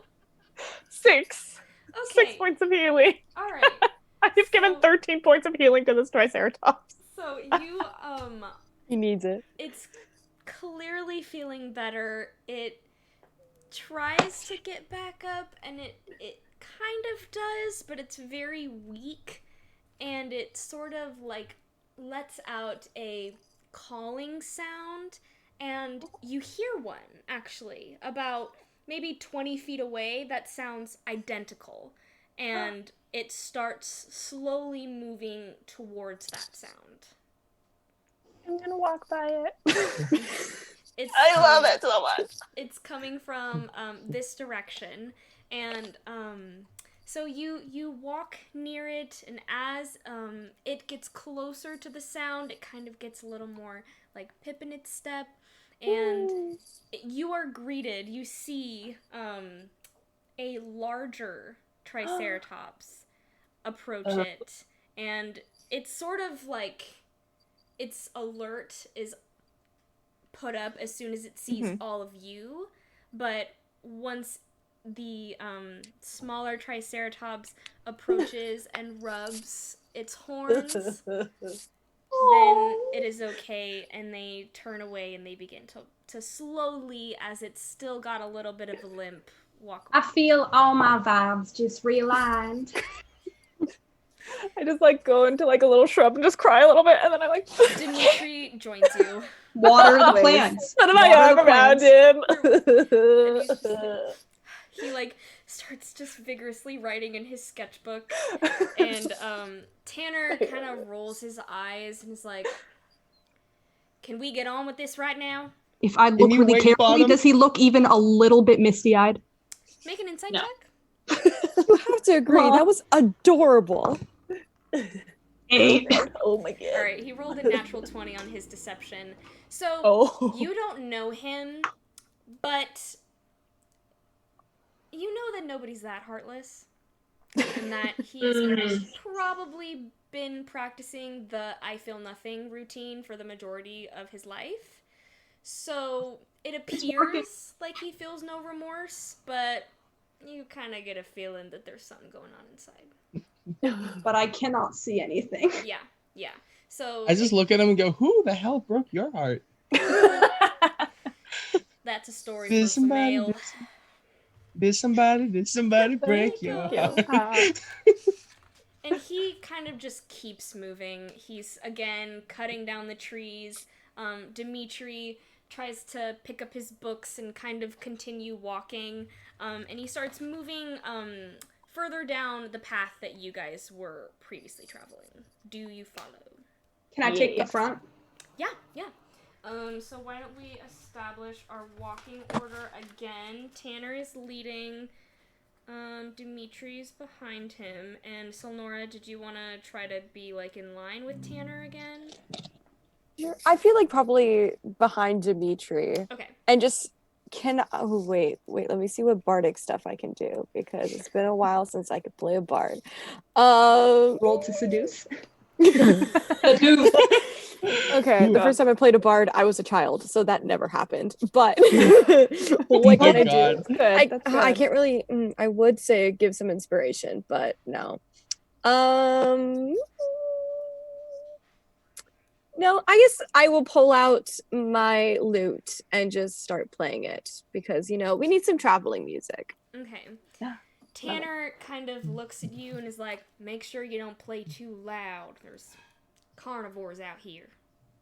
Hey, well, actually, I think it's important that maybe these creatures just haven't heard anything like that before. Music can be so healing and soothing. They haven't heard my music yet. You hear a sound and it pierces you in the heart, even if your heart is like a really long neck far away from the head where the brain is. Eventually, they're going to feel a little calmer. It's like the universe. But all right, that's just my opinion. Just so. like I play louder. Be careful. You play louder. Okay. Do a really bad dance on the broomstick. You are able to walk for another 20 minutes. As you are walking, you're playing your music, and you kind of saw, like, small dinosaurs. They look sort of like miniature versions of velociraptors for better, like, comparison. Babies? They could be babies, but they kind of just like pop their heads out of the shrubbery and like do like a puppy head tilt sort of situation. Tilt back. And then just sink back down. I'm offended. I am the definition of welcoming looking. I don't see why they would be afraid. I'm gonna make a perception check for Tanner. And so, Nora, since you're close to the front of the group, I'll have you make one too. Perception. Okay, he sees it. Do I also join if I'm at the front? Yeah, you can go ahead. Nope. It's always the best feeling of like, oh, can I Oh, roll hell that? yeah. No. 10. That's a 6. Okay, so you and Selnora are kind of just less looking around and more like jamming, you know? I'm focusing on those cute little dinosaurs Yeah, that like the vibes didn't are like the my vibes music. are good. Selnora, you're kind of like, well, maybe if I play like a little louder, they'll be more into it. So you're kind of like focusing on that. And Tanner stops you, and like suddenly, like you stop playing because his arm is thrust out, and you see a giant footprint. Oh, Well, Can I look at it? What does it Um, look like? I want to look at it. Dimitri, get over here. Yeah, Dimitri comes to the front and leans down. Oh yeah, he totally knows what it is. Natural 20. Yes. He's like, oh my god! I thought these were extinct. What? That's an Allosaurus. What's an Allosaurus? Well, are you familiar with the Tyrannosaurus Rex? Am I? You can maybe. maybe not, probably not. Just be like, I've well, got a +4 to nature. so maybe. I mean, you were peeking into his books when you were in the throne room, yeah. so maybe you were able to see like a picture, really scary, lots of sharp teeth. Well, Yeah. you see, they are usually at like the top of the food chain, but an Allosaurus is their older brother that beats up all of the little kids that make fun of him. Oh. But Then we should be really careful. I would think so. It's just, I mean, on the books I've read, they haven't accounted for any dinosaurs, but Allosauruses were supposed to be gone for quite a long time before anyone else. This is quite peculiar. And he kind of like, Energy has a way of living. I feel like I'm not okay. he touches the footprint and it feels like wet mud, which Oh, it's fresh. he then It's new. like looks to you, Lucy, and is like, why? It feels like this might have been recent. Can I look around? Yeah, you can make a perception Okay. check. My mohawk glows as I once again divine sense. So, Let's see. I got a 17 for my perception. okay, you do not see anything at the moment. You do hear like the general like kind of swaying of the leaves rustling together. There's a gentle breeze. You hear the bugs as you did. Ado, you actually do not detect anything. From this big of a footprint, just with everyone's general survival or nature knowledge, you can tell that the speed on this thing is pretty big. So if it was recent, it's probably far by now. It's not too close by. I would have felt it from a mile away. Okay. As it is a mile away. So probably, Selnora, we probably should keep our noise to a minimum, though. Your music is so nice. It's so nice. What if Allosauruses But are I really don't- good dancers? Fine. You know, I don't think they would appreciate her music as all of us do. Because we feel those everyone. vibes, but Allosaurus, from what I saw in those books, it's like, they don't like music. They just like to bite things. They don't write music, they bite music. You can use that as a line. I'll give you permission. Very nice. I'm gonna write that down as I like whip out like a journal and like start writing down a song about dinosaurs as we walk. Yeah. Tanner Yes. walks around the footprint and continues going. He is again slashing the trees around him. He's like not making excessive noise, but he is cutting everything that he sees.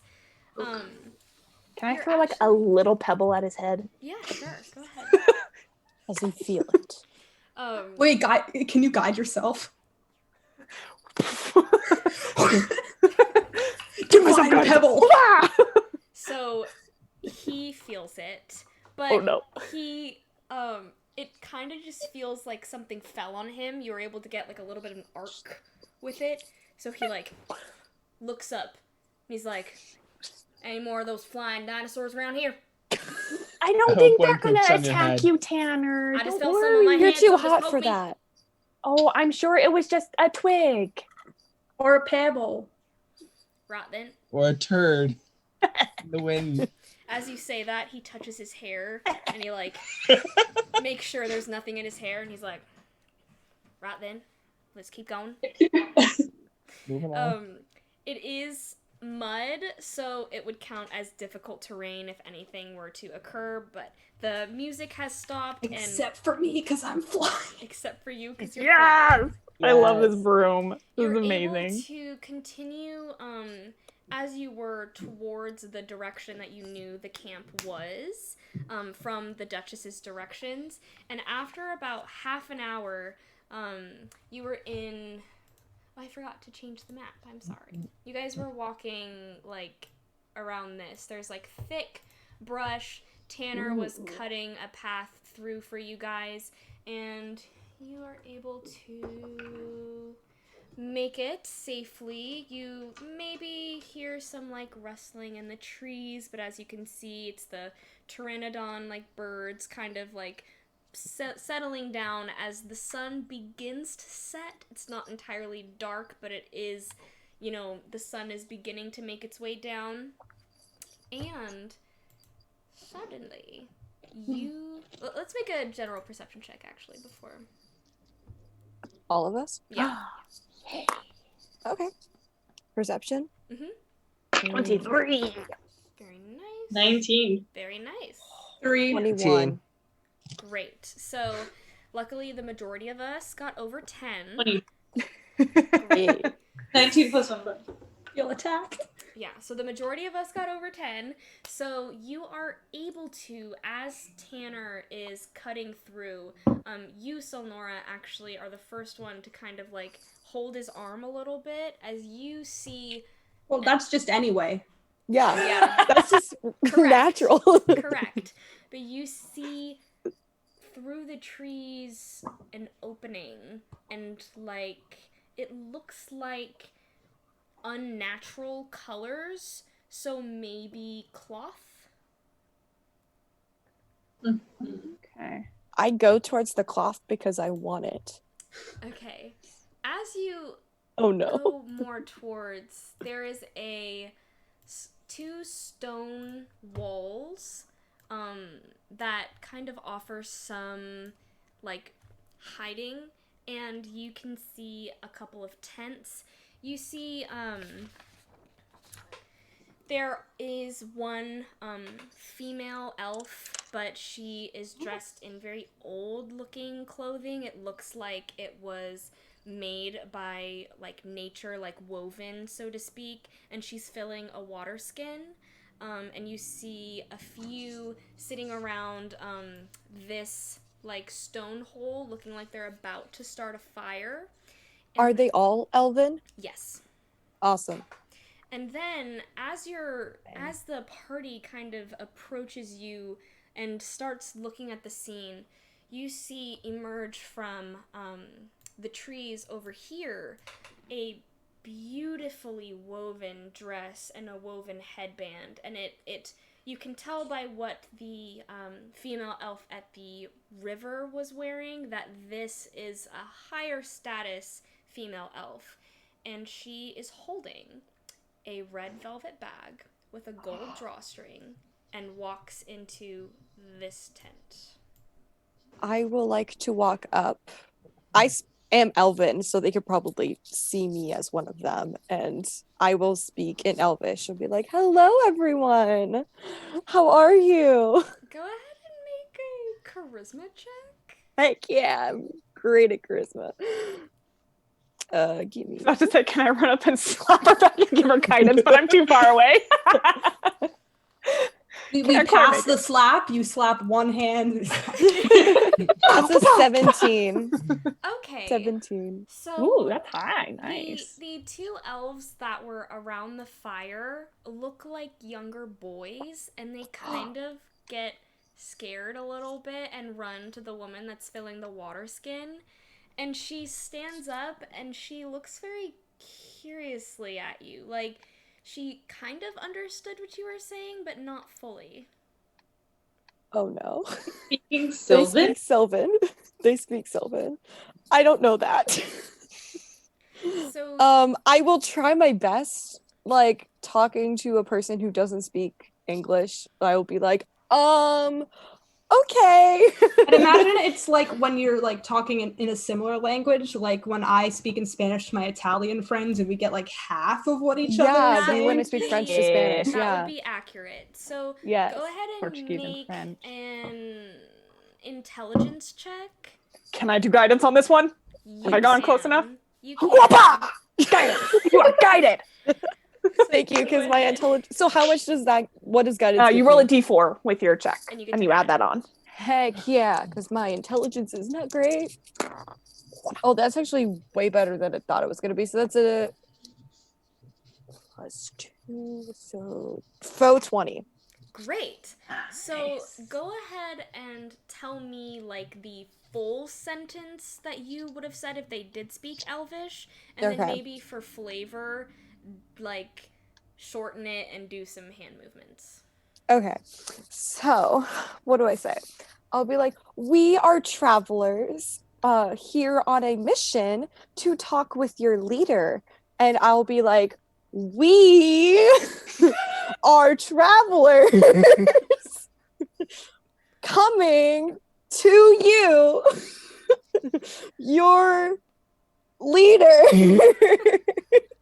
I see the hand motions going on. I think we're dancing, so I'm like, Okay. And then I'll point to the tent that she Okay. went in and be like, leader. She looks at the tent and she looks at you and she says a word that is similar sounding to how you just said leader to like confirm what you were saying. And I put a thumbs up. And she points to the tent and she says, Rodwin. Rodwin. Okay, that's Rodwin? You don't know that word. So because you don't know that word, maybe it's a name? Okay. And she says, Chief Thanon, daughter Rodwin. Oh. Oh. Give me a second. Okay. Okay. I'll be like, can I go to her? And be like, me, go, her. Point to the tent. Okay. Oh no. She looks at you, and then she looks at everyone else, and she points at Tanner.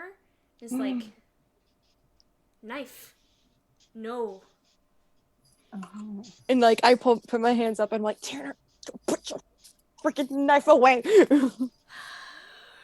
He tucks They're it not into his harmful. holster closest to his pants, and he looks very unhappy that he has to do I don't this. care. Suck it up. And I'm just like, we clean. And she gestures to the tent.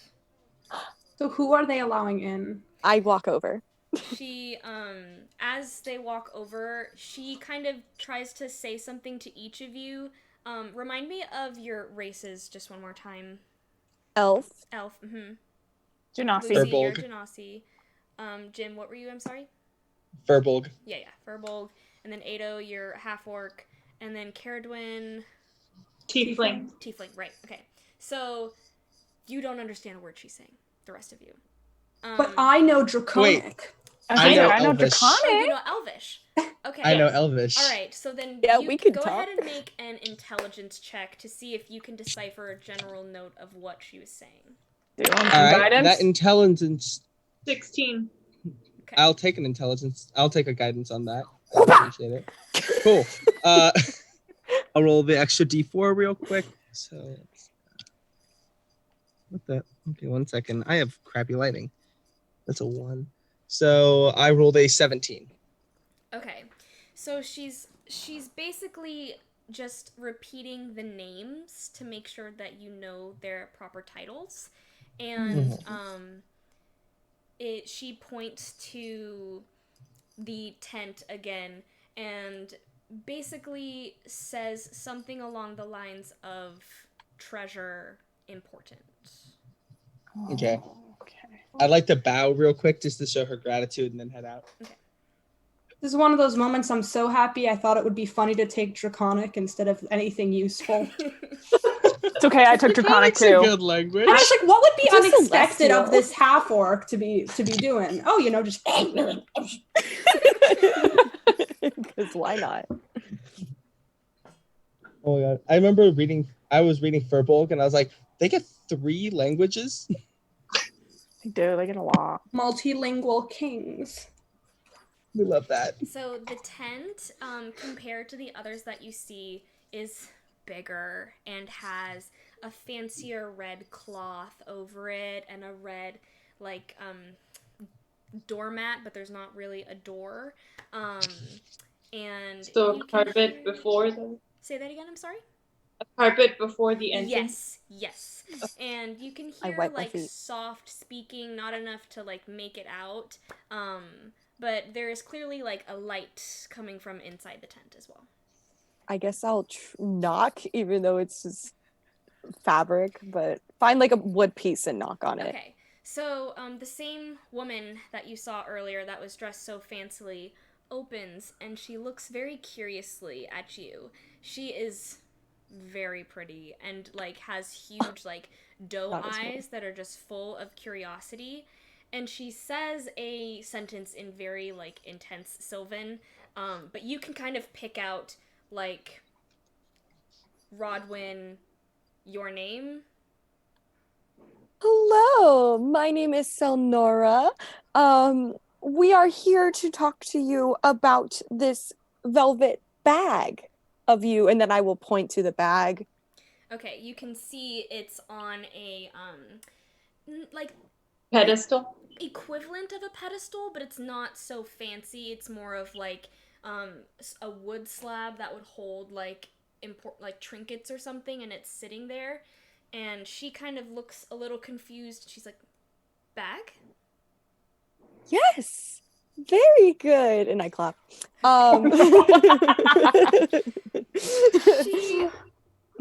kind of looks at you and is like I'm sorry. not very appreciative of that. And I just feel like I'm so sorry for her. Yeah, she bows at you and she opens the tent door to show a male elf, long braided hair, very extravagant headpiece, probably the chief, and points and says, "Father, Fanon." And I bow to him because, you know, royalty. So I bow to him and I'm like, Your Majesty, but try and, you know, I don't know. Right. But I bow and say, we are sent to this island to retrieve the bag from you. And simpler will be like, we sailed to islands for bag. He looks at his daughter and looks at you and says, "Retrieve? Was stolen from us." I knew it. I knew it. I just sit in the back of my mind like, I knew it. Don't trust. We ain't trust none. Jim, go ahead and make a perception check really quick. Yes, I will. We're gonna hope the DC is low. Does a 14 work for you?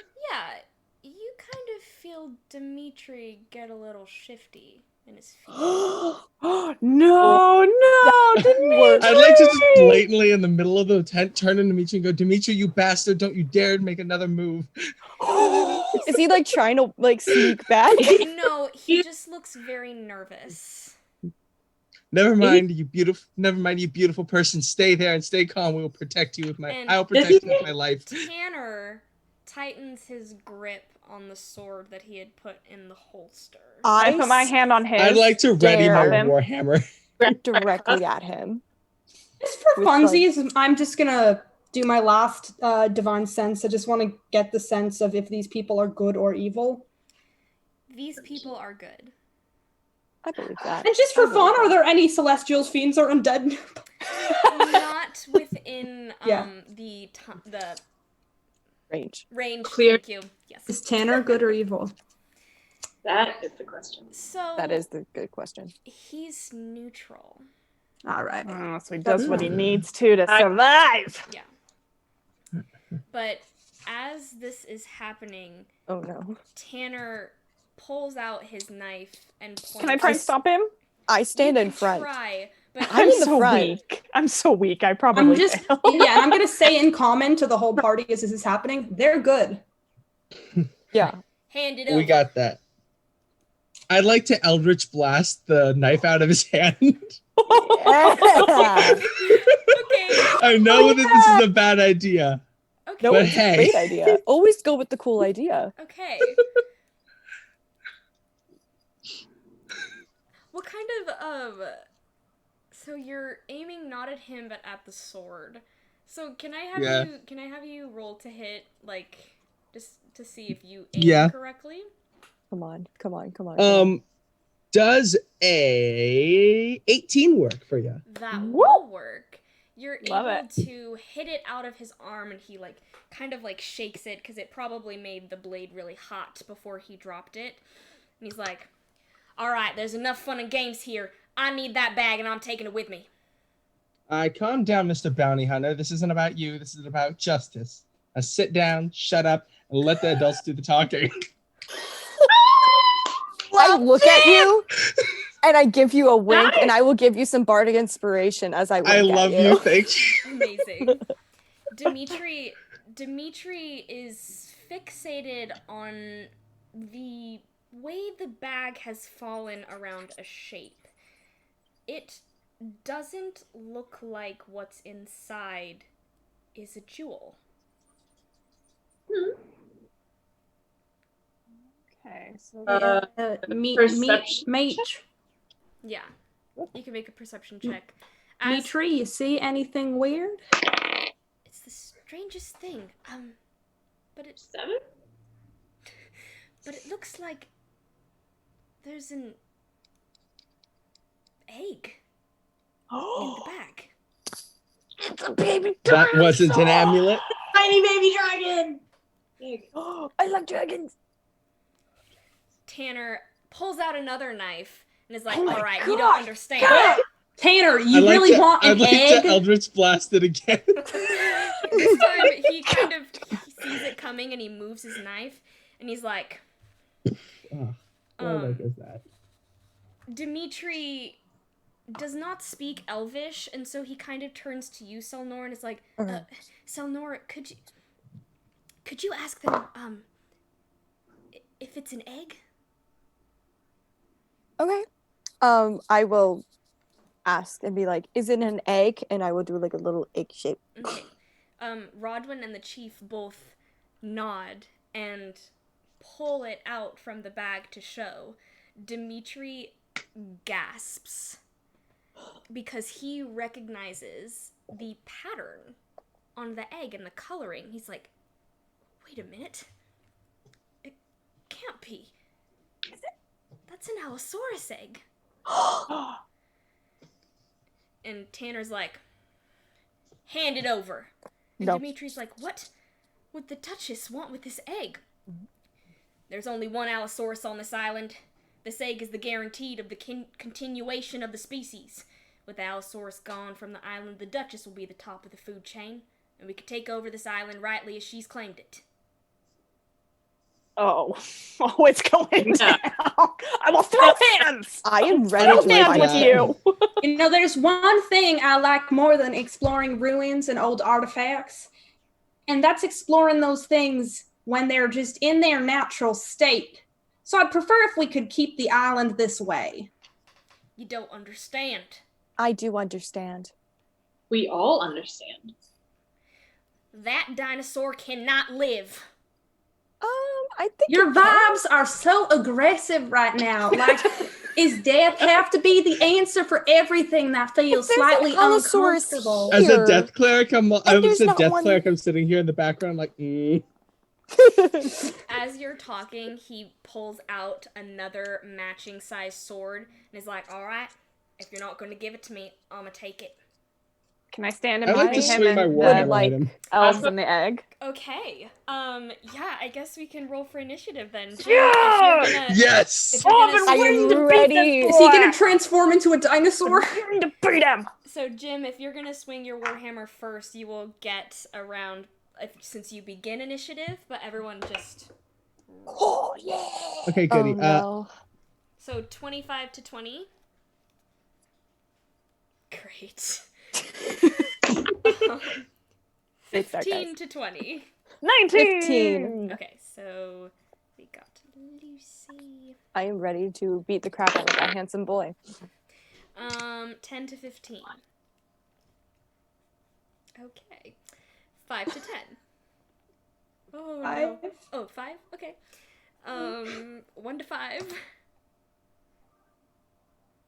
Oh wait, I forgot to mention mine. Mine was a 12. I'm sorry. Oh, okay, great. And, Caradwin, I don't think I caught yours. 21. Oh, great. Okay. Yay! Okay. So, Jim, Icon behavior. since you began initiative, you can make your attack on him. And where are you aiming? I'd like to just aim for his head. All right. Oh, we did Roll the it! And I rolled I rolled a 22. And I'd like to say, as I'm swinging it as his head, listen, you're hot, but you're a hot mess. I love it. Roll for damage. Snaps. Sounds beautiful. That is 4 plus 4 points of damage, so 8. Okay, so Okay. you don't knock him out, but he kind of does one of those like kind of step back things that when someone like hits their head. Yeah. Great. Caradwin, it is your turn. What dice do I use for the damage again? That It is a depends. Yeah, that would so if it's a crossbow, that I think is a D4. Okay. 4. Okay, great. And where are you aiming? At his chest. Okay. Like right at his heart. All right. So you stick it in. It penetrates the skin, but it doesn't hit anything fatal. But he will have to take it out. And Oh, that cool. brings Good job. us to Lucy. Okay. I take out what looks to be like a little woven of metal star chart of the sky, and my eyes start to glow, and I get like little stars in my hair, and I'm gonna reach out and I'm gonna cast guiding bolt at him. Okay. Oh, I need to roll to attack. Let's hope I roll well. 13. You look cool though. You It do did look look cool. really cool. It did look really cool. But he is able somehow to see by the beginning of a glow that something was about to happen, Something was and up. he ducks. Darn it. That brings us to him. He is going to Oh. pull the knife out and make a like bird call. Oh. And you can hear that the 3 men who had been kind of just like following behind, you can hear footsteps approaching the tent. Okay. And would that be? He had to pull it out. Would that be an action? Yeah, we'll say that that is his action. Then we have Dimitri. Dimitri is going to kind of go around all of this and approach the egg. And to try to, like, get a closer look at it, to try to protect it, just, like, get a better feel for what's going on. Selnora, it is your turn. Yeah, so I'm gonna vicious mockery this bitch. Yeah. So that's a whiz save of 13, I believe. Okay. Ooh, he does not pass. Dang it. I'm still gonna say I thought you were hot, but you really are not. And then but it doesn't do anything. It's okay. Jim. I would sorry. never mind. Sorry. What's No, I would say like I would like to like move like in front of the chief and like Okay. try and like block them and like have my hands out because you know you can't touch this. Bum bum bum bum. Can't touch this. Jim, it is your turn. Cool. I'd like to cast Witch Bolt. Okay. Wait, which one? What? Which book? Witch Bolt. Witch bolt? This is the magic of taking magic initiate. Perfect. We love our warlock spells around here. I have a Yes, friend who we always spells plays are warlock. amazing. Okay, Warlock's so it says, oh, I have to make a hit. All right, does a 13 hit by chance? No. Dang it. Darn it, these All right. 13s are killing us. Oh man. Well, there goes one spell slot. That brings us to Ado. Okay, I'm going to where's he standing in relation to the front of the tent? Right. So, basically the pedestal with the egg is towards the back, and the chief and his daughter are like right here. Dimitri is now in the middle, and Tanner was towards the entrance. He had been kind of hanging back, and then once he started realizing that you guys were going to figure out what was actually in the bag is when he stepped forward. So I want to basically walk towards so that I'm right next to the entrance so that anybody who passes me is going to have to pass through melee with me. But on the way, I want to like whack him. Okay. With a flail. That is a 15 to That hit. hits. Okay. We We know what 15 can hit, guys. We just gotta get at least that. 2 plus 5 is 7 damage. Okay. So, he is still up, but he's not doing well. You guys came at him pretty hard. I think he was not planning to have to do this without his backup. That brings us back up to Caradwin. It is your turn. I cast Charm Person on him. Okay. Ooh. It's what? 14 Wisdom. He does not pass. You are successful. 19, 20. So yeah. All right. What would you like to do? He is now charmed by you. Yes. Drop your knives, sit down, and let Jim tie you up. All right. So I have rope. This is I'm going perfect. to. So charm person can be a little complicated.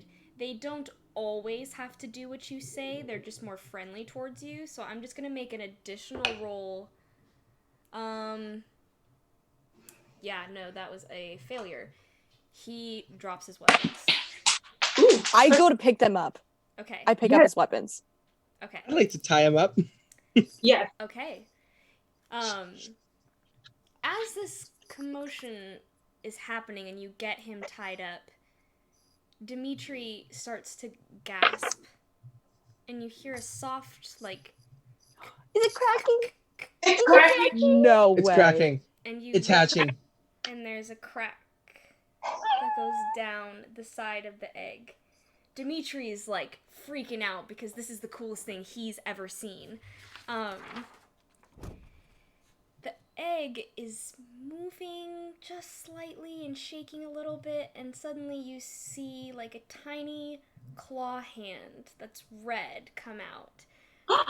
It starts to coo a little bit and then make a very distinctive sound that you have not heard yet. The Triceratops had its sound, the Velociraptors had its sound, and this one is kind of a, like, howl. And as you Is it calling hear on it, to mom? Oh no, is mama you coming? hear a similar sound, much louder. I knew it. Y'all, we gotta run. Trees start to rustle outside. You hear In preparation, I'm just gonna cast Speak with Animals on myself. So for 10 minutes, I have that up. great. Yeah. So you can hear I'm gonna prep animal friendship. Good. and you hear the roar Animal again, handling. and it's loud and shaking. You can hear the Veroldi outside, all making sure everyone is inside of their tents. But the Yeah, what three are the chief and men- the chieftain's the chief daughter doing? and the daughter are, they hide. They hide by the wood, and they kind of point to the egg that is now a baby, and they say, "Baby, mother." Yeah. And the three men who were outside on their way to assist Tanner, They're you so weird. suddenly hear, "Ah!" and you can hear a chomp. You can hear maybe some bones crunching. I was just gonna sentinel their asses, but this is much better. And suddenly, right outside the tent, you hear like just something thump down. Not loud enough to be a footstep, but maybe loud enough to be a person that just maybe got flung. As you do. Yeah. And you hear another just roar howl into the sky, and she starts sniffing around the tent. You can hear her, you can hear the as she starts circling. Is it bad that I'm tempted to take the baby and go out and try and cast animal friendship to see if I can give the baby? Well, I mean, I'm just at this point, I'm just gonna very softly say, "Hey, I speak with animals up." So Okay. Luckily, she has exactly a 4 intelligence. So, Yes. I want to think about how she might sound to you. That's important, yeah. Yeah. it's just smart enough for me to be able to talk to her. Yeah. So, let me just look at this specification so I...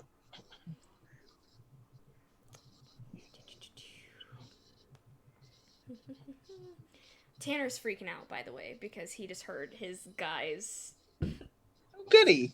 die. Good. Yeah, well, that's what you get for trying to steal a baby dinosaur. It's okay. Their energy will live on in the blood of the dinosaur.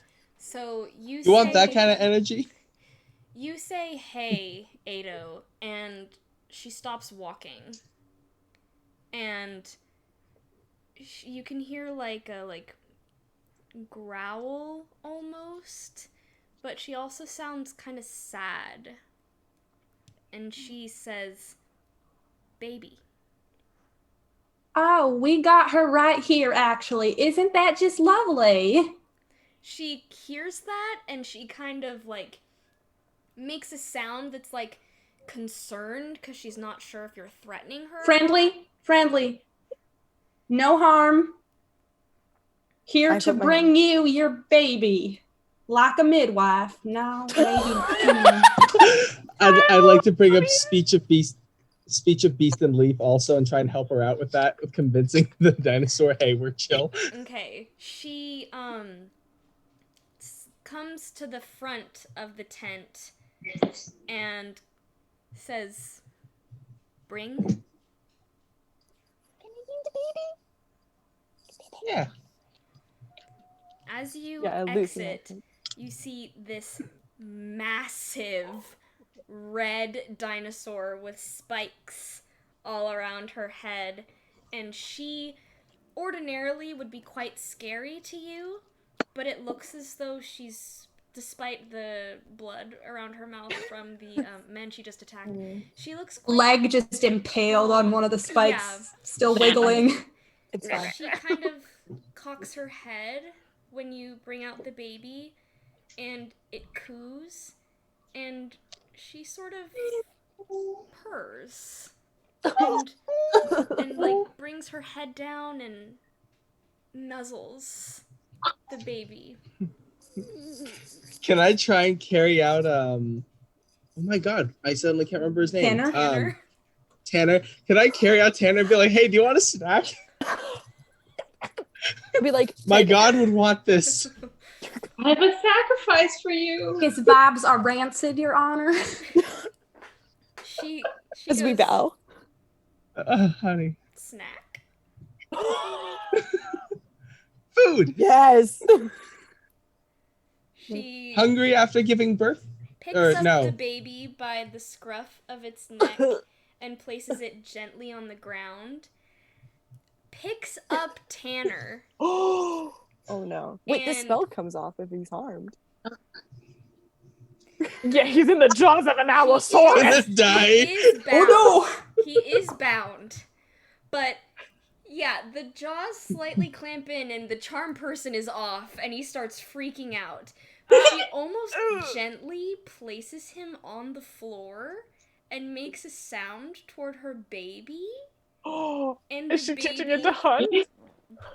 gets up, like, gently on the feet and can't really walk, but, like, approaches We're just gonna watch this man be slowly and eaten. goes Oh, for the he's good. finger. Oh god. Wow. And it's confusing how cute it is, because it's an adorable baby dinosaur. But it like coos as it goes like and then just takes off his finger. He cries out and he starts going, "Hey guys, I know what I said before, but it doesn't have to end this way. You could let me go. You could help me right now." I give him the middle finger and I walk away. As you walk away, she says, the dinosaur, as the spell is still in place, says, "Thank you." And She thanked you. She thanked you. eats Tanner with her baby. Yo, wait, y'all got names? Names? What do you call yourself? I guess. What do you call your baby? I am Red. Red. Baby Spike.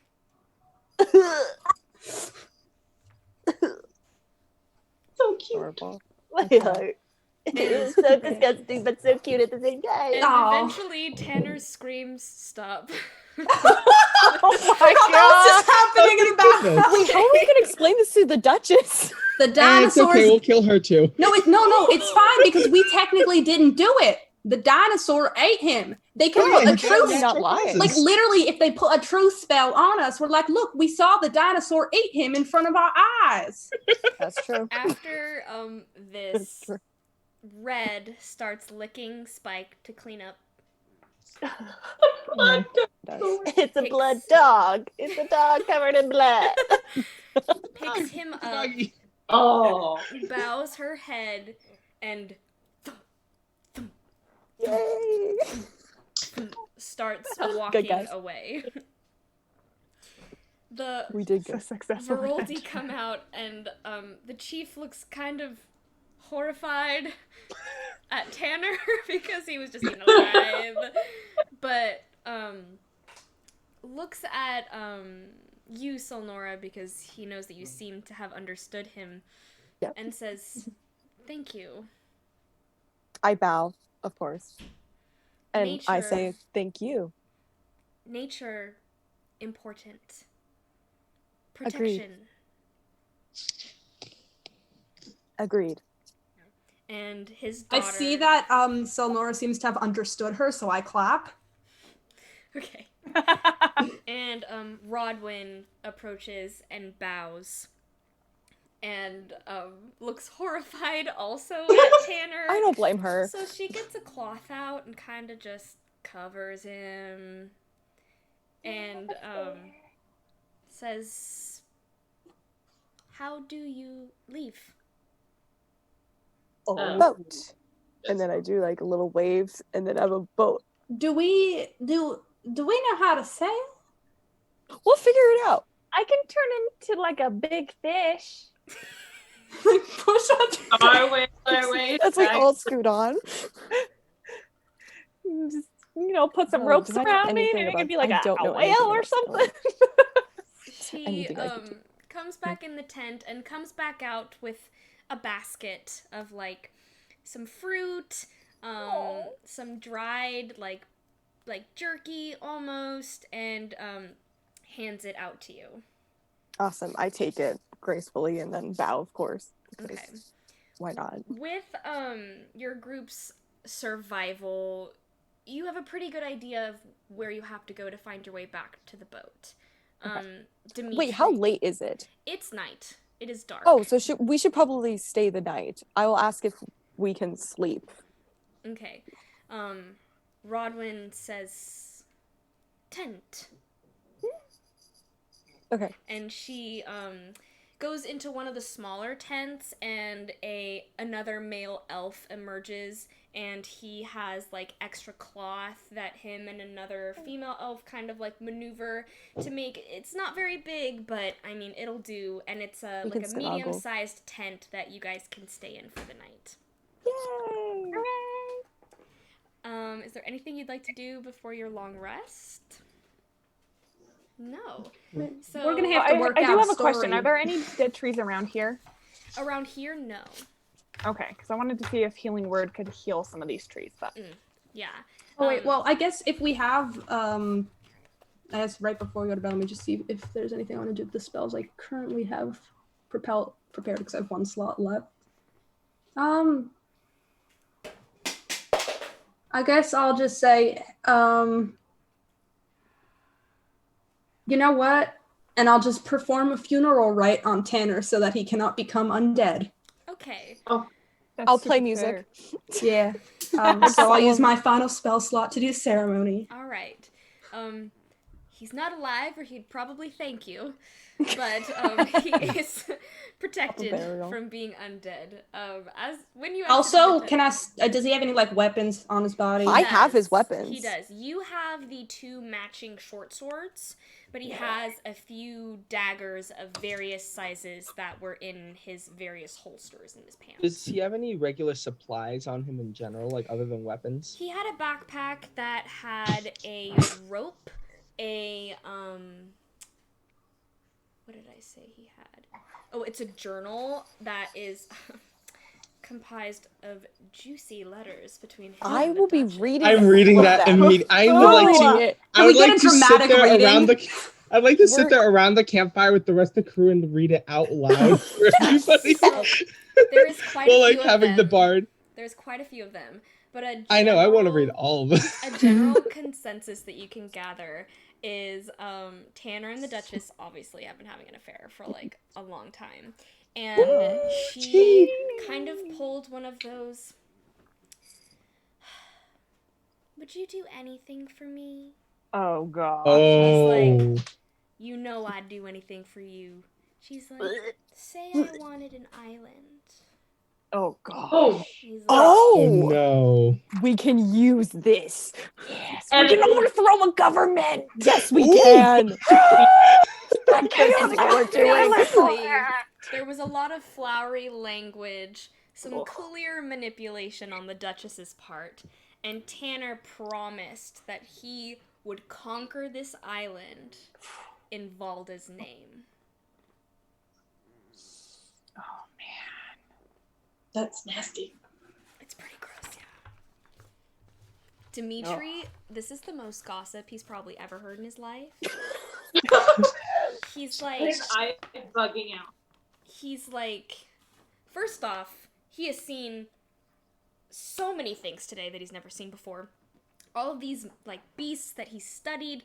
He's had so many notes on. He's made sketches of what he thinks they may, like, look like. And now that you're doing the dramatic reading, you can see him kind of sketching what they actually look like. And now he has, like, a real account. And he's very excited about it. And you can see... sitting next to him as he does that while I play and just, like, look at him. Please describe, like, in drawings, like, what he's drawing specifically. Because he is drawing Spike and Red. Oh, okay, thank God. I thought he was drawing something very different. Doing the journal reading, like, oh, this is that foxy meeting. Let me draw that. The last thing I want to do is like do this dramatic reading and find out that our like research friend is he's drawing the dinosaurs, but eating Tanner. Yes. Oh my goodness. Well, he was a hot meal. Yeah, he's kind of like it. He's drawing the part where Spike bit off his finger. Oh yay! He's like shading it, you know, he's adding like some star. That's very good. Oh, thank you. Maybe you can draw some of my album covers. Oh, me? I don't know. I'm not that good. I mean. Oh, you're great. I would love to. I would love to have you. I'm just gonna give him a little pat and give him some guidance. Okay, so before You go to bed, you read this dramatic exchanging of words between the Duchess and Tanner, and you're able to give Dimitri like a general idea of what you want for your album cover. He like gets like to working on it. And then you guys take your long rest. When you're awake, Rodwin has made breakfast for you. It's just some dried fruit. They don't have a whole lot there because they don't like to hunt the dinosaurs. And she gives it to you and says, "Good luck." I bow at her and I say thank you. Okay. I munch and I crunch. So I'll just make a general... I'm gonna crunch. Yeah. So you guys are able to make it to your boat pretty uneventful. You hear the sound Does of red work actually on the trees? and Can I try Spike. that? You can when we get there. Okay. So you hear a familiar sound, probably Red and Spike, but it's not scary to you like anymore because you met them. And it sounds like Spike is getting a little louder, you know, maybe a little better with the roar. And as you pass through, you hear like snapping of twigs, but it's less about things hunting you and more about things observing you that aren't really familiar with what you are. I play music. Because those same like tiny raptors like peek out from like behind trees, and they kind of like do that like, you know, that neck thing. They're like, but they don't do anything. They just watch. That's all I need, a live audience. You just start. I just go for it. Back to the dry patch where you, Lucy, can try healing word on the trees. Okay, I'll do it at level 2. Okay. So let's see. I think that means I roll. Let's see, it'll be 2d4.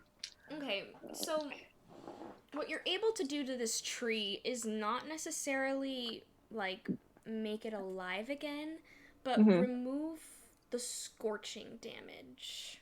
Okay. So it returns to what a normal tree would look like after it's been like cut, but it is not burnt or like damaged in that way anymore. Okay. Hooray! I'm satisfied. Great. Any sign of the ones that were wounded? Yeah, so as you're passing through this dry patch again, you hear the familiar sound, and you can kind of see over here that the Triceratops that you saw has almost been like waiting to see if you would come back. Kid, I love it. And, I love it so much. Its mom is behind it and kind of like nudges its butt a little bit, and it weakly walks forward and licks Lucy. I'm gonna cast healing word at level 2. It only gets 5. I rolled really bad, but I love it. It kind of shakes itself as it feels really good, and it makes. Does it still look injured? It looks better. It just looks like it can't put full weight on the leg anymore. So can I come forward? Yes, do lay on hands. And lay on hands. I could do cure wounds. I can use cure wounds also. But lay on hands doesn't use a spell slot, so I'm just gonna dump all 20 points of healing. Oh my god, great. Holy heck. Well, so many people have cure wounds, so we don't need my lay on hands for a boat ride home. I have 4 whole spell slots and I am a cantrip cannon. I can volunteer a spell slot. So you guys make a joint effort to heal this Triceratops. That we do. And it like shakes and it makes like a pleased sound, and it steps on its leg, and then it runs back to its mom. Oh, what's that? I'm so happy. And you're able to make it to the boat. However, you were not sailing when you came, so does anyone have... Yes. Yes. No, I was gonna say, like, can I like recall? I'm probably not gonna remember anything because I was too focused on Tanner. But You can recall make a like history check. heck yeah. I have navigator's tools. Ooh, That's fantastic. that is a 17. Okay, so you can roughly recall what the sailors did with the sail. Dimitri has, like, knowledge from books, but he's never physically done it. That's so okay. He could give instruction, possibly, and be like, well, I remember that you're supposed to do this and do that. And then maybe you could... So let's get a performance check from everybody. And for me, I have proficiency in navigator's tools, which means I should be able to chart a course for a ship. And great. So I have proficiency bonus to any ability check I'm making to avoid getting lost at sea. Perfect. Nice. So Dimitri did very well in his directions from what he remembers on how to like do the sail, how to what is it? Hoist it. And steer, and with Ado's navigating, you are able to safely make it back to Meldrum. As the island gets smaller and smaller, you can see that same plesiosaurus come up and then go back down. Yay. And the pteranodons fly overhead, you can see, and despite the people being eaten, it was a rather pleasant journey, actually. Yeah. It was pretty great. Wait, while we're on the ship, y'all, what's the plan? I'm very charismatic, so I can talk to her. I'd like to just straight up, can I just Eldritch blast her in the face? Like, you want to fight her? You understand if we do that, we're all in jail. I feel like what we we're could all in do jail. is put the villagers against her, overthrow the government kind of thing, because what she's doing is awful, and I would be a way better leader than she is. I like so that. we do a public reading, we get everyone together, and then you go on stage and you read her notes out loud. I would personally love to read all of the dirty notes as much as I possibly can in front of the entire public square. I know how to draw a crowd, so we act them out. Disguise ourselves as them, and I'll be like, oh, I really want an island. It's okay if you murder all the people there and kill all the wildlife. And one of you can be Tanner, and you can be like, oh yeah, baby, I will do that for you. And the townsfolk will be like, oh my God. And then overthrow the government. Will be passing through us. But in a better way, because he was his vibe. I didn't want to say anything because y'all were all over him. But his vibes were rancid from the start. Yeah. Not a vibe. Not a vibe. Okay. So I think you figured out your plan. While we discuss that, could I do a ritual spell of augury and see if this is a good idea and what kind of fortune I'm going to get from this? Sure. And you get to decide. Yeah, so. Remind me what that is again. That's where you get to ask a question, and basically, is it a yes or no answer, or?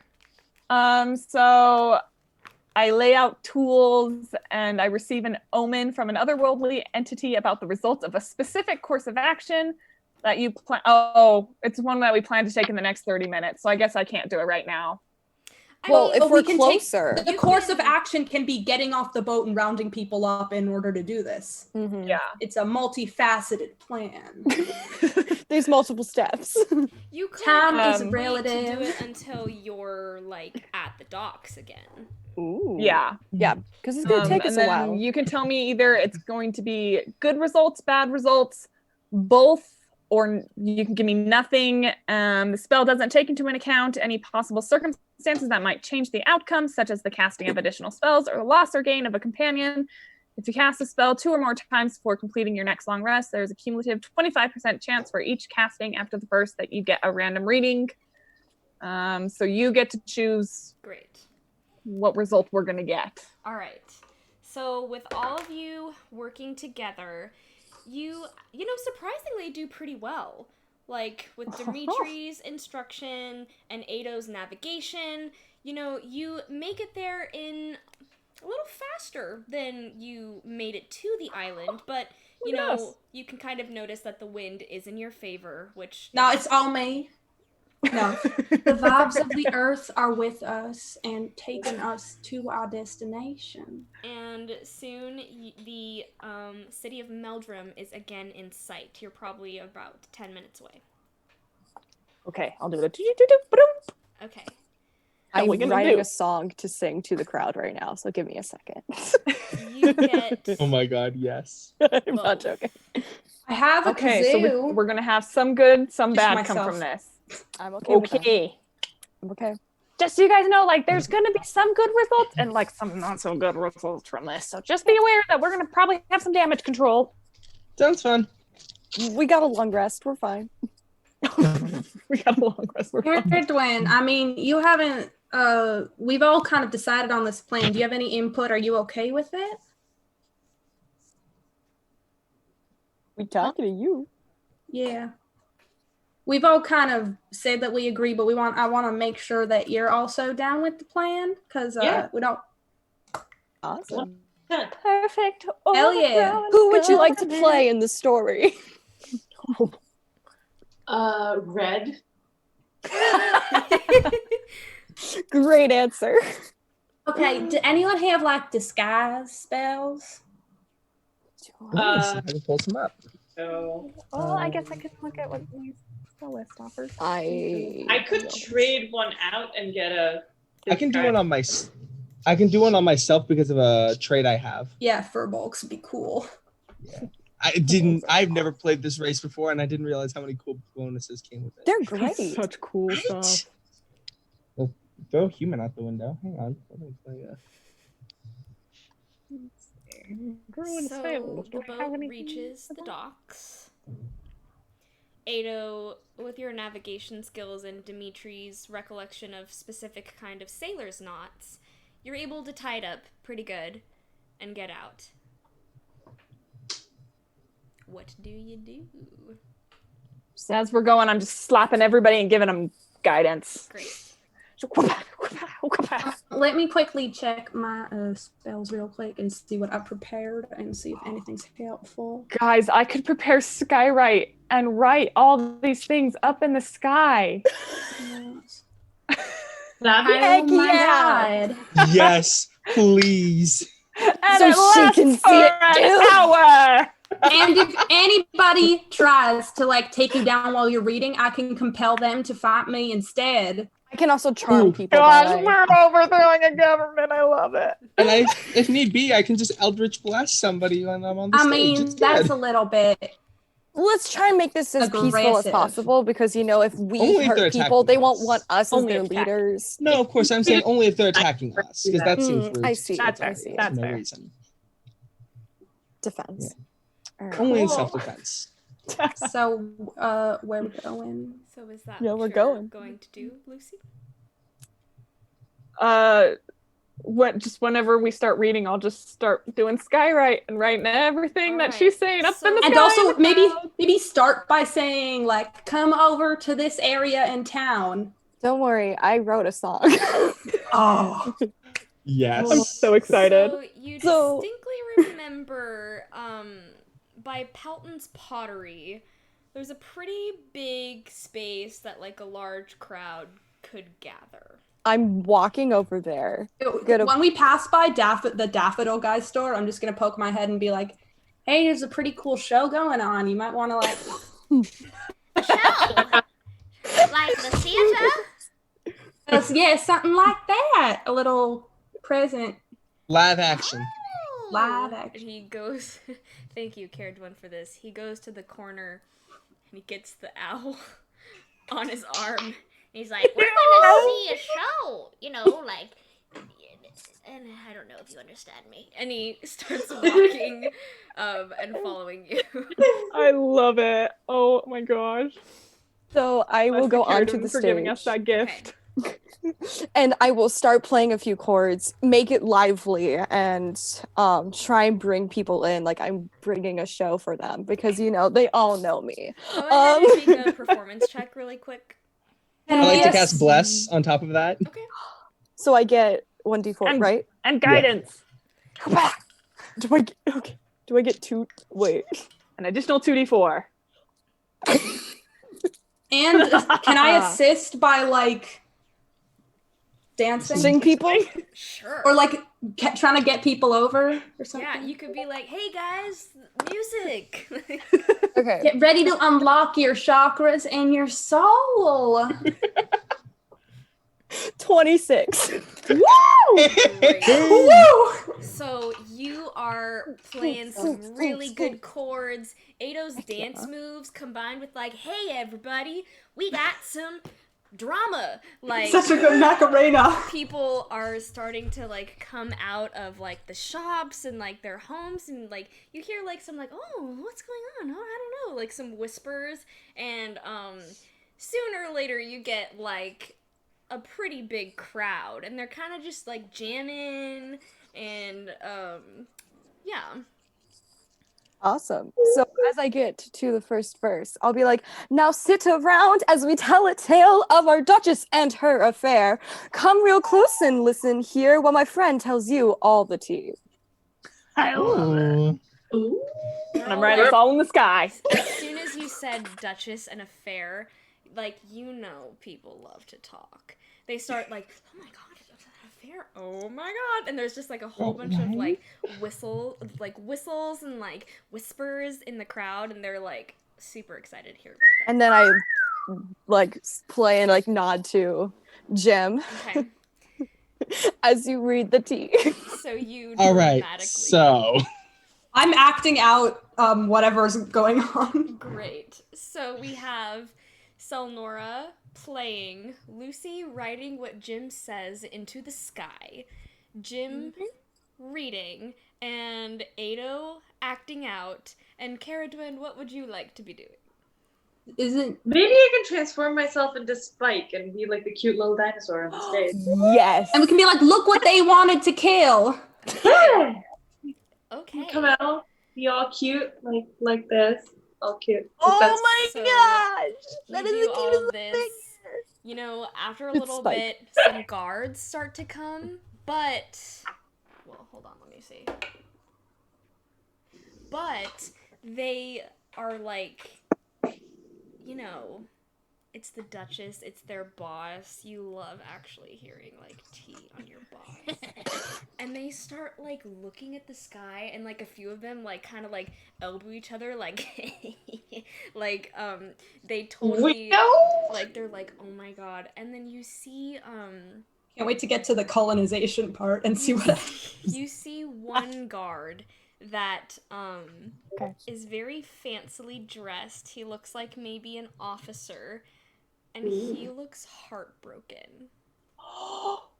Oh no!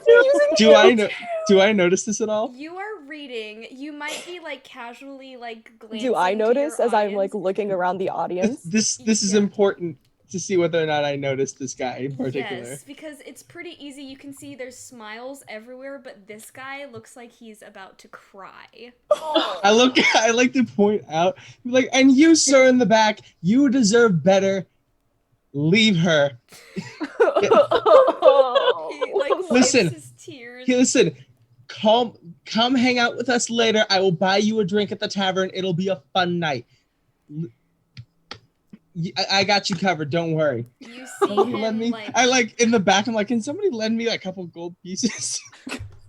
I'll sneak him some. got you, bro. I'll sneak you some I'm I ready. left my wallet at home.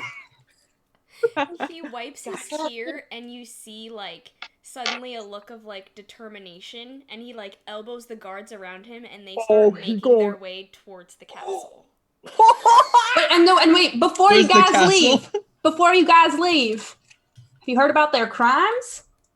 He turns Ooh, around. right, tea. I literally like start dancing on stage as I'm He like like getting stops ready. them. Pick up the music. Quickly, read the line about All right, giving cool. the island. So they were in an interesting relationship where she says, would you do anything for me? And he says, of course, yeah, of course I would. Even like secure an island and take it over for me? And he's like, yeah, sure. And then of course it happened. But guess what? He got mud stomped and ate by a dinosaur, bitch. And we show At that Red point, and Spike. He starts clapping. That's his favorite part of the story. Hey, real quick, you got a name? Dawn. Dawn, you're cute. Now get over to that castle and show her who's boss. Move on. And he lets out a loud exhale and he starts marching. And as this happens, the crowd kind of like looks around and sees this and starts following him. Oh, this is turning into like a Russia kill the monarchy. I will step down from the stage and I follow them playing music but making it sound more like the mob song from Beauty and the Beast. Yes! As somebody who has played Gaston twice, thank you. I can see this vividly. Oh yes, I know I fit the character very well. That's amazing. So, okay, and basically as you approach the castle, you know how castles kind of have that like patio area? Mm-hmm. Yeah. You can see the Duchess like kind of like yelling at the people that are like throwing food at her, and she's like getting really upset and she's like, do you know who you're talking to? And then suddenly the guard Dawn is right next to her, and she's like, her face goes from like anger to like complete Pale. just pale, just like kind of scared. She's like, oh, Dawn, dear, you know that's all rubbish. Like, that, I would never do that to you. And he snaps. Push her down the stairs. And the two guards grab her arms and start escorting her into the castle. Hey, let's go. I can feel the universe realigning. That is where we are going to end tonight. Oh my god. Say Yes. you definitely bought Dawn a drink at the tavern. Like, Yes. he got way too drunk, but he deserved it, let's be honest. And I, before we leave, just go over to her throne and sit in it and just be like, yes. Sure. I paint a portrait of you sitting on the throne. Just paint over the canvas that right over the jungle. Yes. The Duchess will be tried for her war crimes, and good. A representative from Arabrag comes to kind of serve until they can elect a new leader. Dimitri is like super thankful to you guys. He kind of like presents his album drawings to you, Selnora, and they I take really it and I give him a hug. And he looks like this is the most physical touch he's probably ever had in his life. I kiss him on the cheek. He blushes and like pushes his glasses up. And thank you. That is where we will end. I love that. So something that I like to do is go around and ask everybody what their favorite part was. So how can I choose? I know, Oh, right? God. So Jim, why don't you start us off? Oh god, there was a lot of good parts. I think honestly, like between the ending or just seeing the way Dawn just goes up to her and it's just like, yeah, this is over. Or just the fact that we put on an entire performance, like a concert in the middle of this town, and everyone's just like, cool, sounds great. Yeah, sounds fun. Nope. Let's go. Let's do Definitely it. reading some smut just out loud at a certain point. Yep. Oh my gosh. Lucy. And writing it in the sky. Just writing. It's not the writing on the walls anymore. It's just literally up there. Floating in the sky. Lucy, what was your favorite part? I love the Triceratops. I may have gone really attached real fast to that Triceratops, but I loved it. Selnora? Oh, so many. I feel like definitely you're DMing. You're so good. Thank you. Yeah, seriously. So good.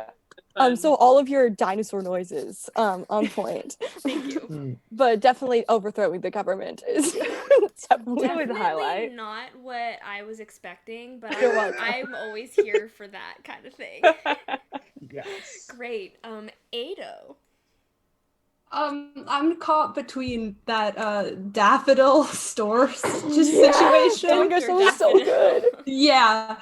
Or all the moments at the beginning where Sonora was trying and failing to flirt with Tanner.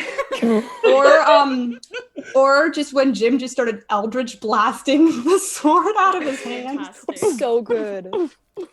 Great. That startled me so much the first time. I was like, huh? Yeah. Cara Dwayne, what about you?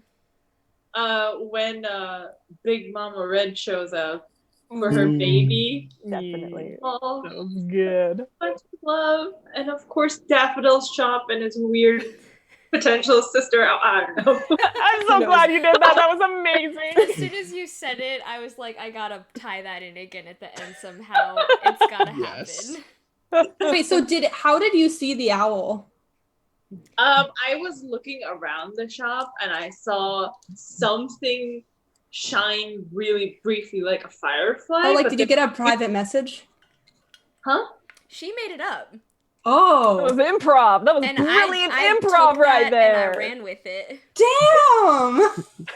That's so good. Love I that. love it. Still feel bad about making all those owl jokes about the sister. It was great. Who? Oh, oh no, I love it. One of us is an owl in disguise. Who? Here's the thing, we don't... When you know we're all TikTokers. Oh my god, I love that. Great. So, why don't we go ahead and say bye to the Twitch chat. Thank you so Bye, much for Bye, joining guys. Twitch chat. Thank you for Thank joining you. us tonight and for your jokes. So good. And we are